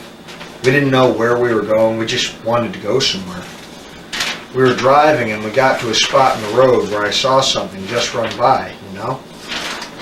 It just flashed by. I didn't know what it was, but but I was browsing the internet when this website advertised something called the Chupacabra. And once I saw a picture, I knew that I had seen one. What did the Chupacabra look like? It was green and pygmy. The Chupacabra had red eyes. But what scared me the most when I found out what it was is that the picture looked exactly like the one I saw. The creature had these spikes attached to its back, and when it ran, they stood perfectly serene. So after you found out that you had seen a Chupacabra, what did you do? I told my friends what it really was and showed them the website. Did you, at all, go back and look for it? Yes. Did you find it? No. Cut! What is a Chupacabra, you might ask? A Chupacabra is a mysterious creature that supposedly comes from Mexico. These creatures are said to have green skin, they're very small, and have spiked backs. The Chupacabra is a deadly force that is not to be reckoned with. Whether it is roaming free in Mexico or set loose in the wild of the United States by some disgruntled owner, Chupacabras are very dangerous.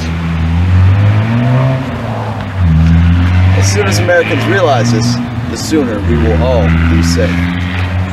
I'm Paul Wynn to give you this Channel 9 News earth-shattering report on Chupacabras. Every 5 years there is a victim of Chupacabra bite. This is very deadly. So far, scientists have found a treatment, but this blight is getting worse. Every 1 out of 5 civilians has been the victim of a Chupacabra bite. Whether it be a farmer from New Jersey. Cut. Every week one of my goats ends up missing because of those monsters. Tonight I'm going to sit out on the porch with my shotgun and watch out for those pests. Could be a normal suburban person just like you or me. Remember the first time I saw a Chupacabra? It was midnight and I was taking out the trash when all of a sudden this little thing runs out of nowhere across my yard. I'm surprised the dog didn't get it. Well, I caught the thing sleeping in the backyard. When I went to get the camera, the thing woke up and left. Starting to develop everywhere across the United States. Just recently, one was spotted in Stockbridge, Georgia, in a tree. Here is the groundbreaking photo. Chupacabras don't just run away. They are starting to attack innocent human beings. Poor people are putting their lives on the line just to get a snap of these creepy individuals. Right now, there are 5 people in the hospital who have been bitten by a Chupacabra. Before now, they were just urban legends. Now, they are the truth. And the truth is so hideous, people are starting to evacuate homes in South Mexico. We talked to this man. Did you know what a Chupacabra was? Yes, but I assumed they were just false stories. My grandfather said that he saw one, but I never really believed him. Where did you spot it? I saw it up on the rocky hills of San Pedro. I was driving my children to the mountains so we could have a picnic when the monster ran right in front of my vehicle. I almost ran it over. Cut! They're starting to grow around the world. Just recently, a swarm of Chupacabras was photographed in France. They were said to run by quickly, and they only bit the things that were in their way. 2 dead goats were found, and 5 hours later, 17 more. This chart will show you just how rapidly they are breeding and appearing.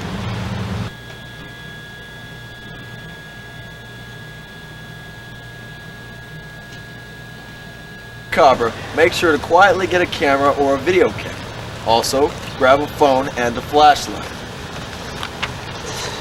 Once you spot the Chupacabra, raise your flashlight and set up the video camera. Turn on the video camera and then the flashlight. Tape it, and then Chupacabras are deadly, and if we don't take care of them right, they might just overpopulate and take over Earth as we know it. Call us immediately after seeing one. Our operators will tell you how to defend yourself. Paul Wynn for Channel 9 News, bringing you late-breaking coverage. Also supporting the program, www.goatsuckers.com and www.theyexist.com. Remember, stay on the porch, stay with the phone, and stay safe. Good night. This is Paul Wynn for Channel 9 News, bringing you late-breaking coverage.